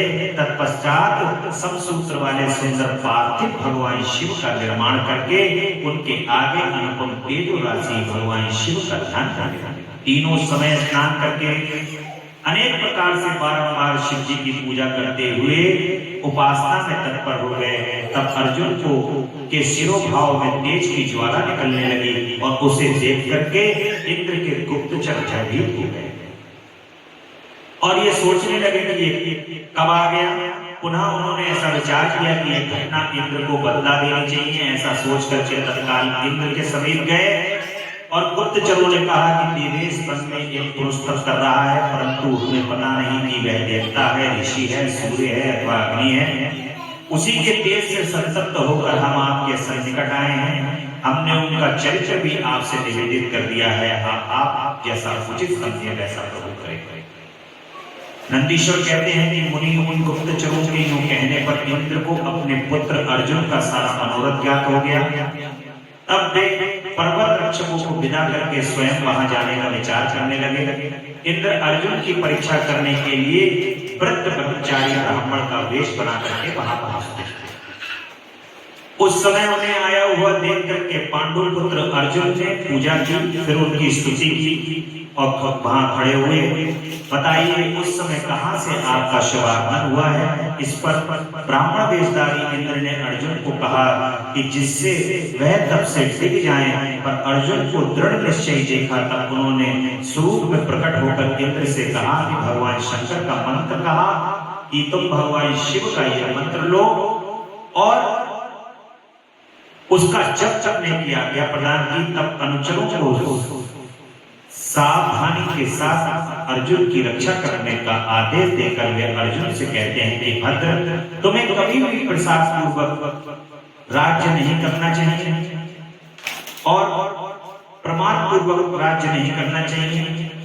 यह विद्या तुम्हारे लिए श्रेष्ठकरी होगी। साधक को सर्वदा धैर्य धारण किए रहना चाहिए। रक्षक तो भगवान शिव हैं ही, वे संपत्तियां और फल दोनों समान रूप से देने वाले। नंदीश्वर कहते हैं कि मुनि इस प्रकार अर्जुन को वरदान देकर के देवराज इंद्र भगवान शिव जी के चरण कमलों का स्मरण करते हुए भवन को लौट गए। तब महावीर अर्जुन सुरेश्वर को प्रणाम किया और फिर से मन को वश में कर करके इंद्र के उपदेशानुसार शिव जी के उद्देश्य से तपस्या। अब तदंतर अर्जुन व्यास के उपदेशानुसार विधि पूर्वक स्नान न्यास करके तपस्या करते रहे और एक मनुष्य आपके लिए भगवान शिव जी देवगण सभी भगवान शिव जी के पास गए जब वो घोर तपस्या कर रहे हैं और कहने के लिए गए हैं कि प्रभु आपकी तपस्या में एक पुरुष है जो तपस्या में निरत है, उसे आप जो वो चाह रहा है वो देख के नहीं देते। यूं कहकर के देवताओं ने अनेक प्रकार से भगवान की स्तुति की है। अब भगवान शिव कह रहे हैं कि तुम लोग अपने स्थान को जाओ, देवताओं से कह रहे हैं, और मैं सब तरह से तुम लोगों का कार्य संपन्न करूंगा।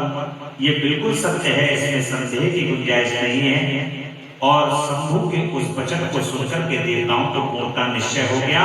तब वे सब अपने स्थान पर। इसी समय मूक नाग दैत्य का रूप धारण करके वहां आया और उसे उस समय मायावी दुरात्मा दुर्योधन ने अर्जुन के पास भेजा था।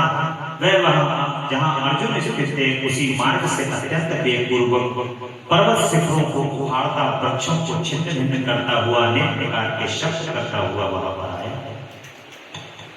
अर्जुन मन ही मन ये कौन है, कहां से आ रहे हैं, ये तो क्रूर कर्मा दिखाई पड़ रहा है। निश्चय ही मेरा अनिष्ट करने के लिए आ रहा है, इसमें तनिक भी संशय नहीं है। क्योंकि जिसका दर्शन होने पर अपना मन प्रसन्न हो जाएगा निश्चय ही अपना हितैषी है, और जिसके दिखने पर मन व्याकुल हो जाएगा शत्रु।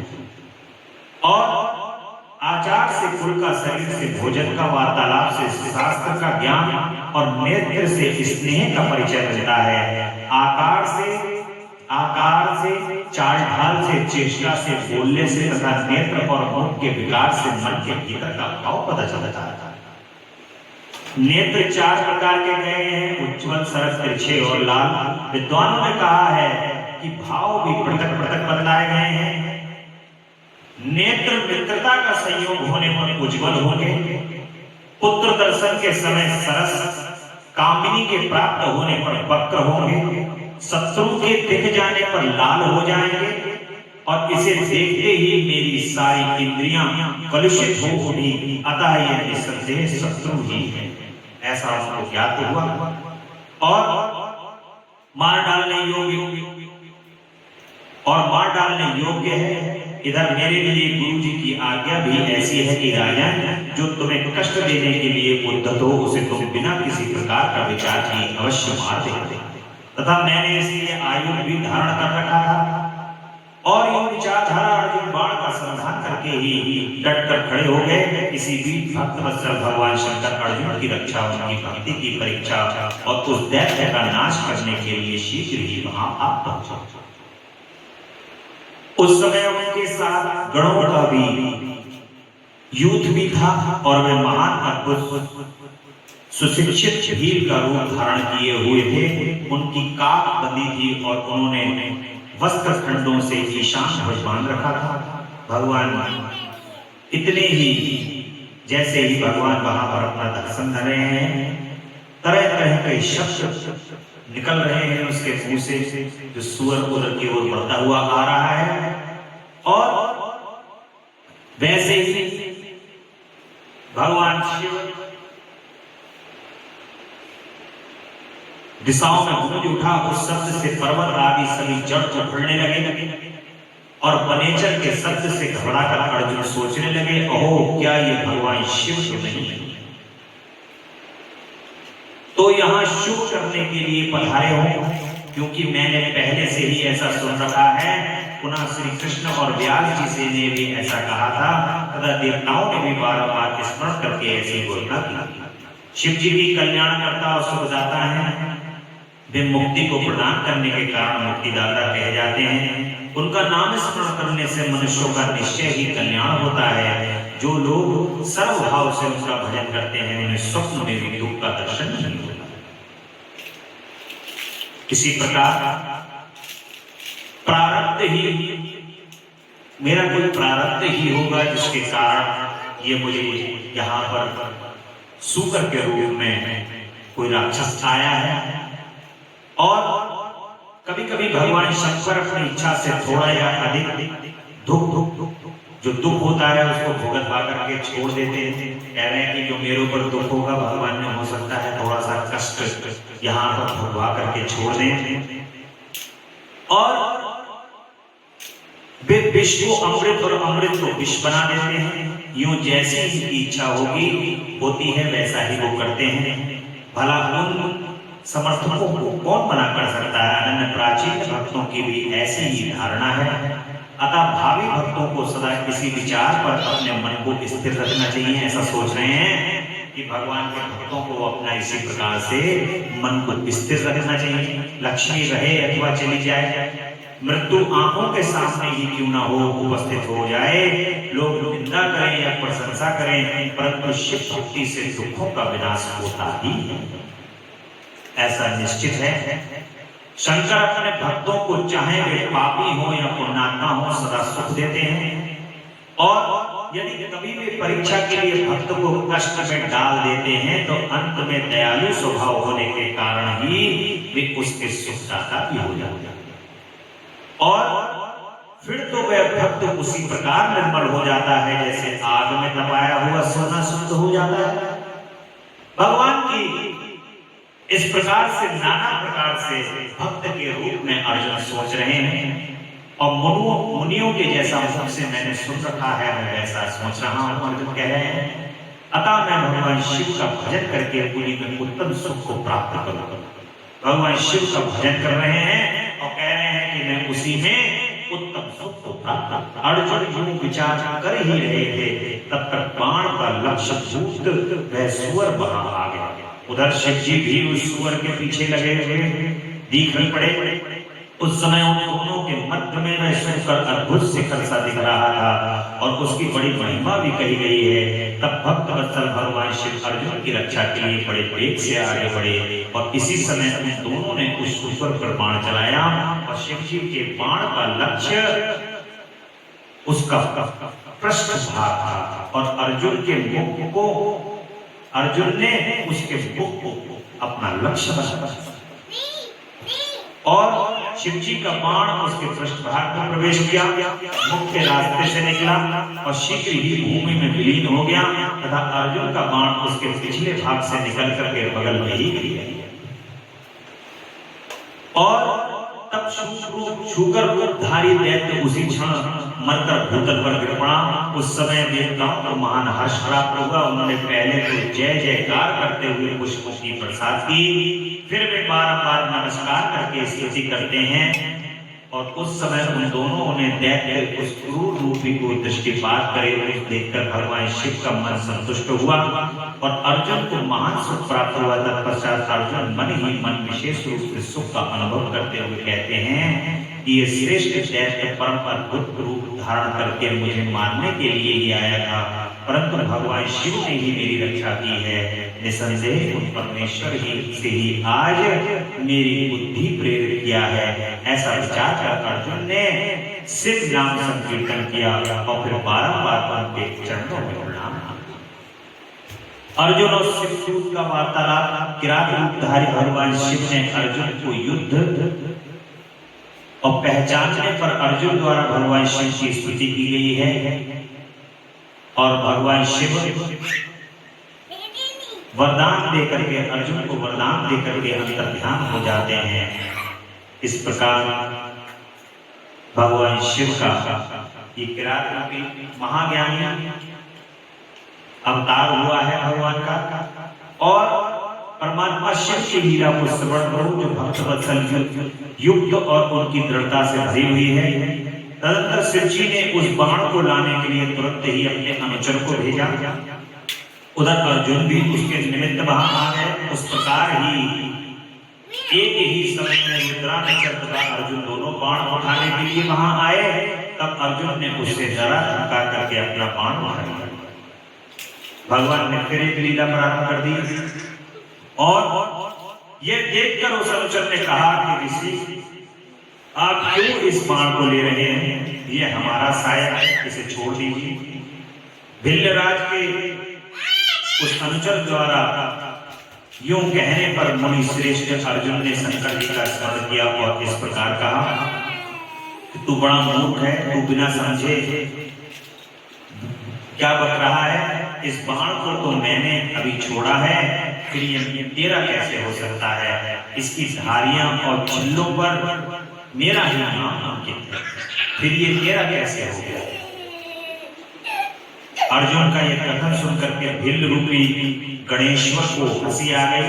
तब वह ऋषि रूप में वर्तमान अर्जुन को यूं उत्तर देते हुए कहते हैं कि रे तापस सुन, तू तपस्या नहीं कर रहा है, केवल तेरा वेश ही तपस्वी का है, क्योंकि सच्ची तपस्या छल कपट नहीं करती। भला जो मनुष्य तपस्या में निरत होता है वह कैसे मिथ्या भाषण देगा।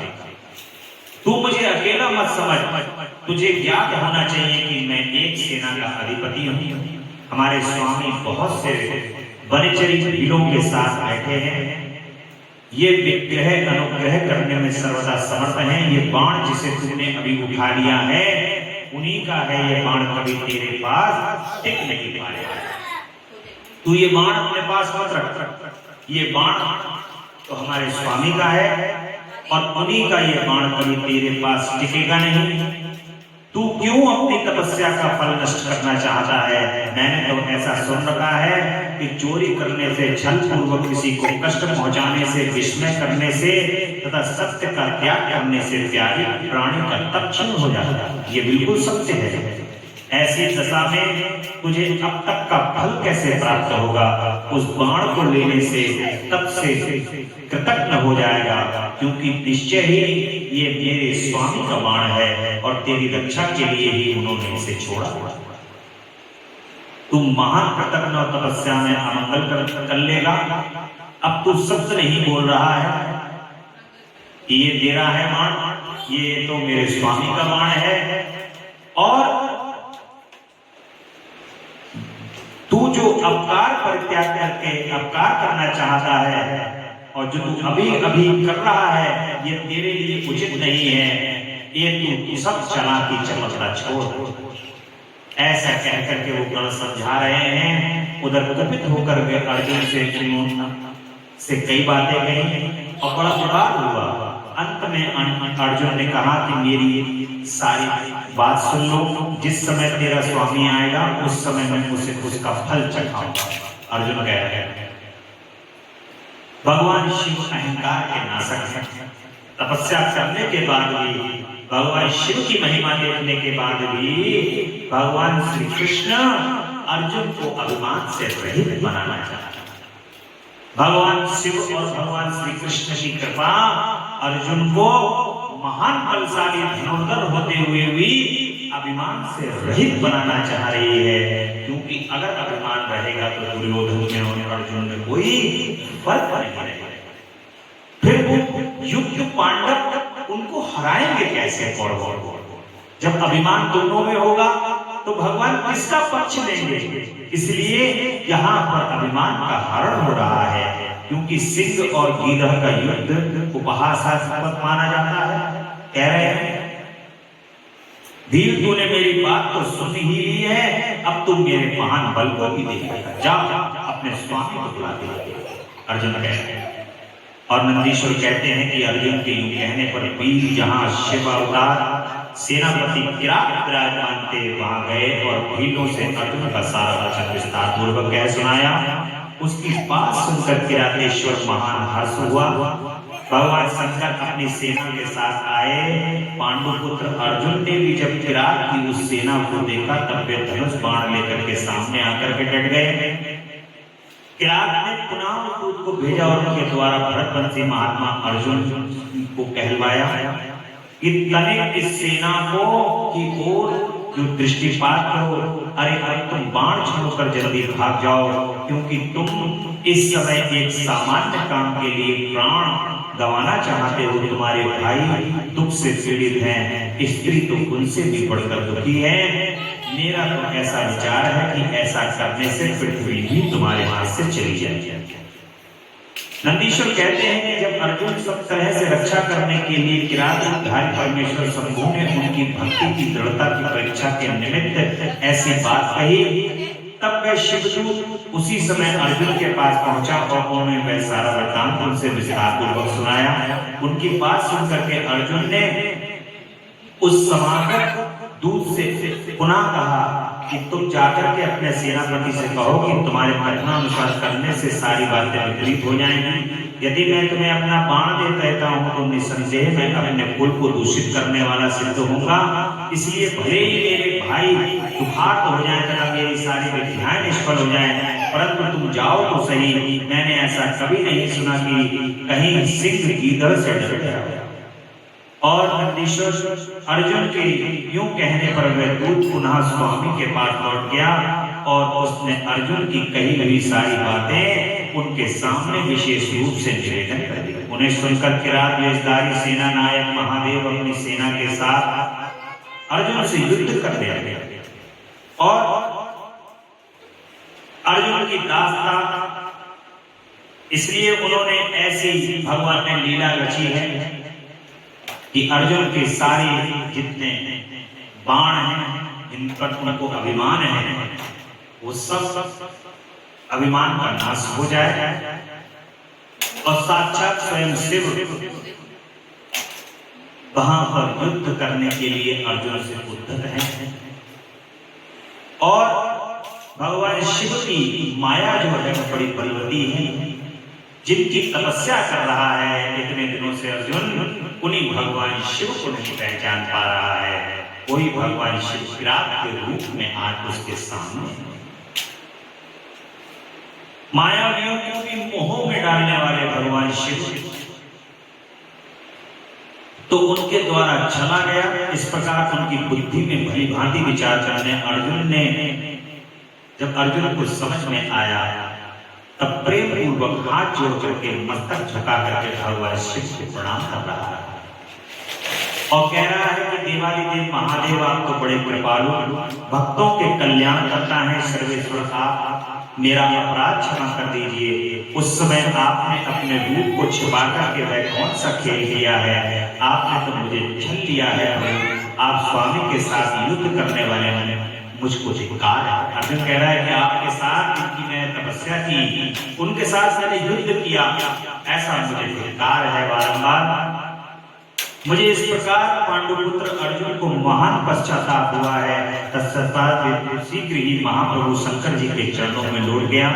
ये देख करके भगवान से प्रसन्न हो गए। तब वे अर्जुन को अनेक प्रकार से आश्वासन दे करके कहते हैं कि तुम तो मेरे परम प्रिय भक्त हो, अतः खेद ना करो। ये तो मैंने आज तुम्हारी परीक्षा लेने के लिए ऐसी लीला रची से तुम अपना सारा शोक त्याग दिया। और यूं कहकर के भगवान शिव ने दोनों हाथ जोड़ करके अर्जुन को उठा लिया और अपने गणों के समक्ष उनकी लाश का जवाब किया। फिर भक्त वत्सल भगवान शिव तीरों में मान के पांडुपुत्र अर्जुन को सब तरह से हर्षदा करते हुए प्रेम पूर्वक कहते हैं कि पांडवों में श्रेष्ठ अर्जुन, मैं तुम पर प्रसन्न हूं, अतः तुम वर मांगो। इस समय तुमने जो मुझ पर प्रहार एवं आघात किया है उसे मैंने अपनी पूजा मान लिया है। साथ ही ये सब तो मैंने अपनी इच्छा से किया है, इसमें तुम्हारा कोई अपराध नहीं है। अतः तुम्हारी जो लालसा है वो मान लो, क्योंकि मेरे पास कोई भी ऐसी वस्तु नहीं है जो तुम्हारे लिए अदेय। ये जो सब कुछ हुआ है वह शत्रुओं में तुम्हारे यश और राज्य की स्थापना के लिए ही किया गया है। दुख नहीं मानना चाहिए। अब तुम अपनी सारी घबराहट छोड़ दो। और भगवान शंकर के यूं कहने पर अर्जुन भक्ति पूर्वक कहते हैं कि प्रभु आप तो बड़े उत्तम स्वामी हैं, आपका भक्त हूँ प्रिय देव। भला मैं आपकी करुणा का क्या वर्णन कर सकता हूँ, हे सदाशिव आप तो बड़े कृपालु हैं। ये कहकर अर्जुन ने महाप्रभु शंकर को वेद संपत्ति स्तुति आरंभ कर दी और कहते हैं कि प्रभु बारंबार भगवान की स्तुति करने लगा और भगवान के रूप का वर्णन करने लगा। नंदी आदि गणों द्वारा सेवित भगवान शिव आपको बारंबार प्रणाम है। ऐसा सगुण रूप रहित रूपवान प्रभु आपको बारंबार प्रणाम है। जगत रूप में कुछ भी रूप दृष्टिगोचर हो रहा है वह सब आपका तेज है। ऐसे बारंबार भगवान शिव का नमस्कार करने लगा। अर्जुन द्वारा किए गए इस प्रणाम से भगवान शंकर परम प्रसन्न हो गए और कहते हैं कि अर्जुन अब अधिक कहने से क्या लाभ, तुम मेरी बात सुनो और अपना अभिष्ट वर मांग लो। इस समय तुम जो कुछ कहोगे मैं सब कुछ तुम्हें प्रदान करूंगा। नंदीश्वर कहते हैं भगवान शिव के कहने पर अर्जुन ने हाथ जोड़े नतमस्तक होकर के भगवान शिव को प्रणाम करके कहा कि प्रभु आप तो स्वयं ही अंतर्यामी हैं, सबके अंदर विराजमान है, सब जानते हैं। और मेरे अंदर जो अभिमान है वो भी नष्ट हो गया है, सारे पाप नष्ट हो गए हैं। इतना कहकर अर्जुन ने भक्तवत्सल भगवान शिव को नमस्कार किया और कहा कि स्वामी शिव जी को यह ज्ञात हो गया कि ये पांडुपुत्र अर्जुन अनन्य भक्त है। तब वे परम प्रसन्न हो गए और कहा कि पाशुपात नामक अस्त्र को जो सर्वदा समस्त प्राणियों के लिए दुर्जय है अर्जुन को प्रदान कर दिया। भगवान शिव ने कृपा की और अर्जुन को पाशुपात नाम का अस्त्र प्रदान किया। और भगवान शिव कहते हैं कि तुम्हें अपना महान अस्त्र दिया है, इसे धारण करने से तुम समस्त शत्रुओं के लिए अजय हो जाओगे। जाओ विजय का लाभ करो। साथ ही मैं श्री कृष्ण से भी कहूंगा कि वे तुम्हारी सहायता करें, क्योंकि श्री कृष्ण मेरे आत्म रूप हैं और भक्त और मेरा कार्य करने वाले हैं। मेरे प्रभाव से तुम निष्कंटक राज्य भोगो और अपने भाई युधिष्ठिर से सर्वदा नाना प्रकार के धर्म कार्य करो। नंदीश्वर कहते हैं यूं कहकर के भगवान शिव अर्जुन के मस्तक पर अपना कर कमल रखते हैं और अर्जुन द्वारा पूजित हो वे शीघ्र ही अंतर ध्यान हो गए। इस प्रकार भगवान शंकर ने वरदान और अस्त्र पाकर अर्जुन का मन शांत हो गया। तब वे अपने मुख्य गुरु शिव का भक्ति पूर्वक स्मरण करते हुए अपने आश्रम को लौटाए। और सब भाइयों को बड़ा परम सुख हुआ। अतः आप लोग भी भगवान शिव के श्री चरण कमल में अपना ध्यान लगाओ, भगवान शिव की निर्मल भक्ति करो। इस प्रकार मैंने शंकर जी के किरात अवतार का वर्णन किया है। जो इसे सुनता है अथवा दूसरों को सुनाता है, उसकी अर्जुन की तरह सभी मनोकामनाएं पूर्ण होती हैं। बोलो भक्त वत्सल भगवान की जय। अब भगवान के यहाँ पर द्वादश ज्योतिर्लिंगावतारों का सविस्तार वर्णन किया जाएगा और ये वर्णन कोटि रुद्र संहिता के अंतर्गत किया जाएगा। कल सोमवार का दिन है। समय को थोड़ा सा निकाल करके, ज्यादा समय निकाल करके बैठ करके भगवान के मानसिक रूप से सभी 12 ज्योतिर्लिंगों का दर्शन आप करें और ऐसी प्रार्थना करें कि भगवान से कि कल 12 ज्योतिर्लिंगों पे आपको दर्शन हो जाए, यहीं बैठे बैठे भगवान की कथा में ही। और सर्वव्यापी भगवान शिव के 12 अन्य ज्योतिर्लिंग हैं जिनके अवतारों का श्रवण करो, जो अनेक प्रकार से मंगल करने वाले हैं। सौराष्ट्र में सोमनाथ, श्रीशैल पर मल्लिकार्जुन, उज्जैनी में महाकाल, ओंकार में अमरेश्वर, हिमालय पर केदार, डाकिनी में भीमशंकर, काशी में विश्वनाथ, गौतमी के तट पर त्र्यंबकेश्वर और चिता भूमि में वैद्यनाथ और दारुक में नागेश्वर, सेतुबंध पर रामेश्वर, शिवालय में घुष्मेश्वर और परमात्मा शंभु के यही 12 अवतार हैं जिनका वर्णन कल आप श्रावण मास के जो कल चौथा सोमवार है, जिसको विश्राम सोमवार कहा गया है, भगवान के श्रावण मास का जो विश्राम है सोमवार का, वो कल बड़ा श्रावण मास में भगवान के सोमवार का बड़ा महत्व है। और जो भक्त केवल श्रावण मास के सोमवार में ही भगवान का व्रत करते हैं, उसको पूरे वर्ष के सोमवार के व्रत का फल भगवान प्रदान करते हैं। इतने परम कृपालु, परम दयालु भगवान है, परम आनंदमय है। भगवान कृपा करते हैं और उसी व्रत को धारण करके आप पहले सुबह भगवान के 1100 पार्थिव लिंगों का पूजन करके शाम को भगवान के ज्योतिर्लिंगों का दर्शन कीजिए।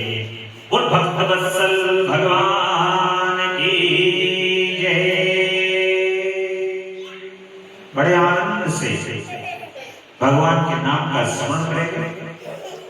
तेरा पल पल बीता जाए, मुख से जप ले नमः शिवाय, ओम नमः शिवाय, ओम नमः शिवाय, ओम नमः शिवाय, ओम नमः शिवाय। सिद्ध सिद्ध नाम हृदय से बोलो, मन मंदिर का पर्दा खोलो। शिव शिव नाम हृदय से बोलो, मन मंदिर का पर्दा खोलो। तेरी आयु निष्फल जाए, मुझसे जप ले नमः शिवाय, ओम नमः शिवाय, ओम नमः शिवाय।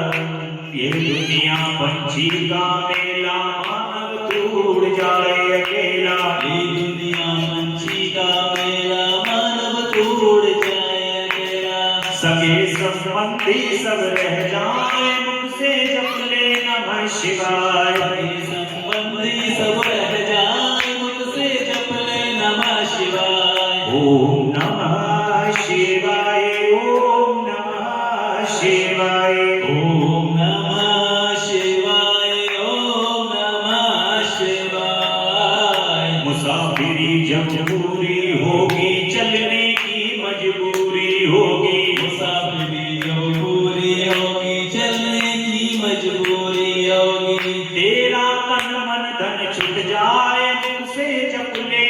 शिवाय। मेरा तन मन धन छुट जाए मुझसे जप ले नमः शिवाय। ओम नमः शिवाय, ओम नमः शिवाय, ओम नमः शिवाय, ओम नमः शिवाय। शिव पूजन में मस्त बने जा, भक्ति सुधारस पान किए जा। शिव पूजन में मस्त बने जा, भक्ति सुधारस पान किए जा।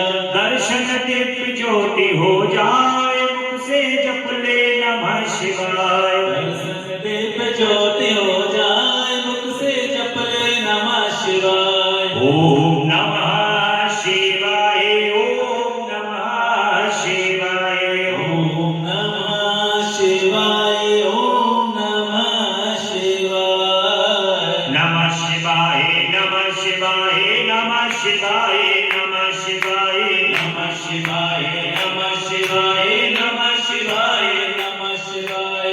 अवसर खाली न जाए, से जप ले नमः शिवाय। मेरा अवसर खाली न जाए, मुझसे जप ले नमः शिवाय। नमः शिवाय, ओम नमः शिवाय, ओम नमः शिवाय, ओम नमः शिवाय। नमः शिवाय, नमः शिवाय, नमः शिवाय, नमः शिवाय, नमः शिवाय, नमः शिवाय, नमः शिवाय, नमः शिवाय। पीता जाए मुझसे जप ले नमः शिवाय। तेरा पल पल बीता जाए, मुझसे जप ले नमः शिवाय। ओम नमः शिवाय, ओम नमः शिवाय, ओम नमः शिवाय, ओम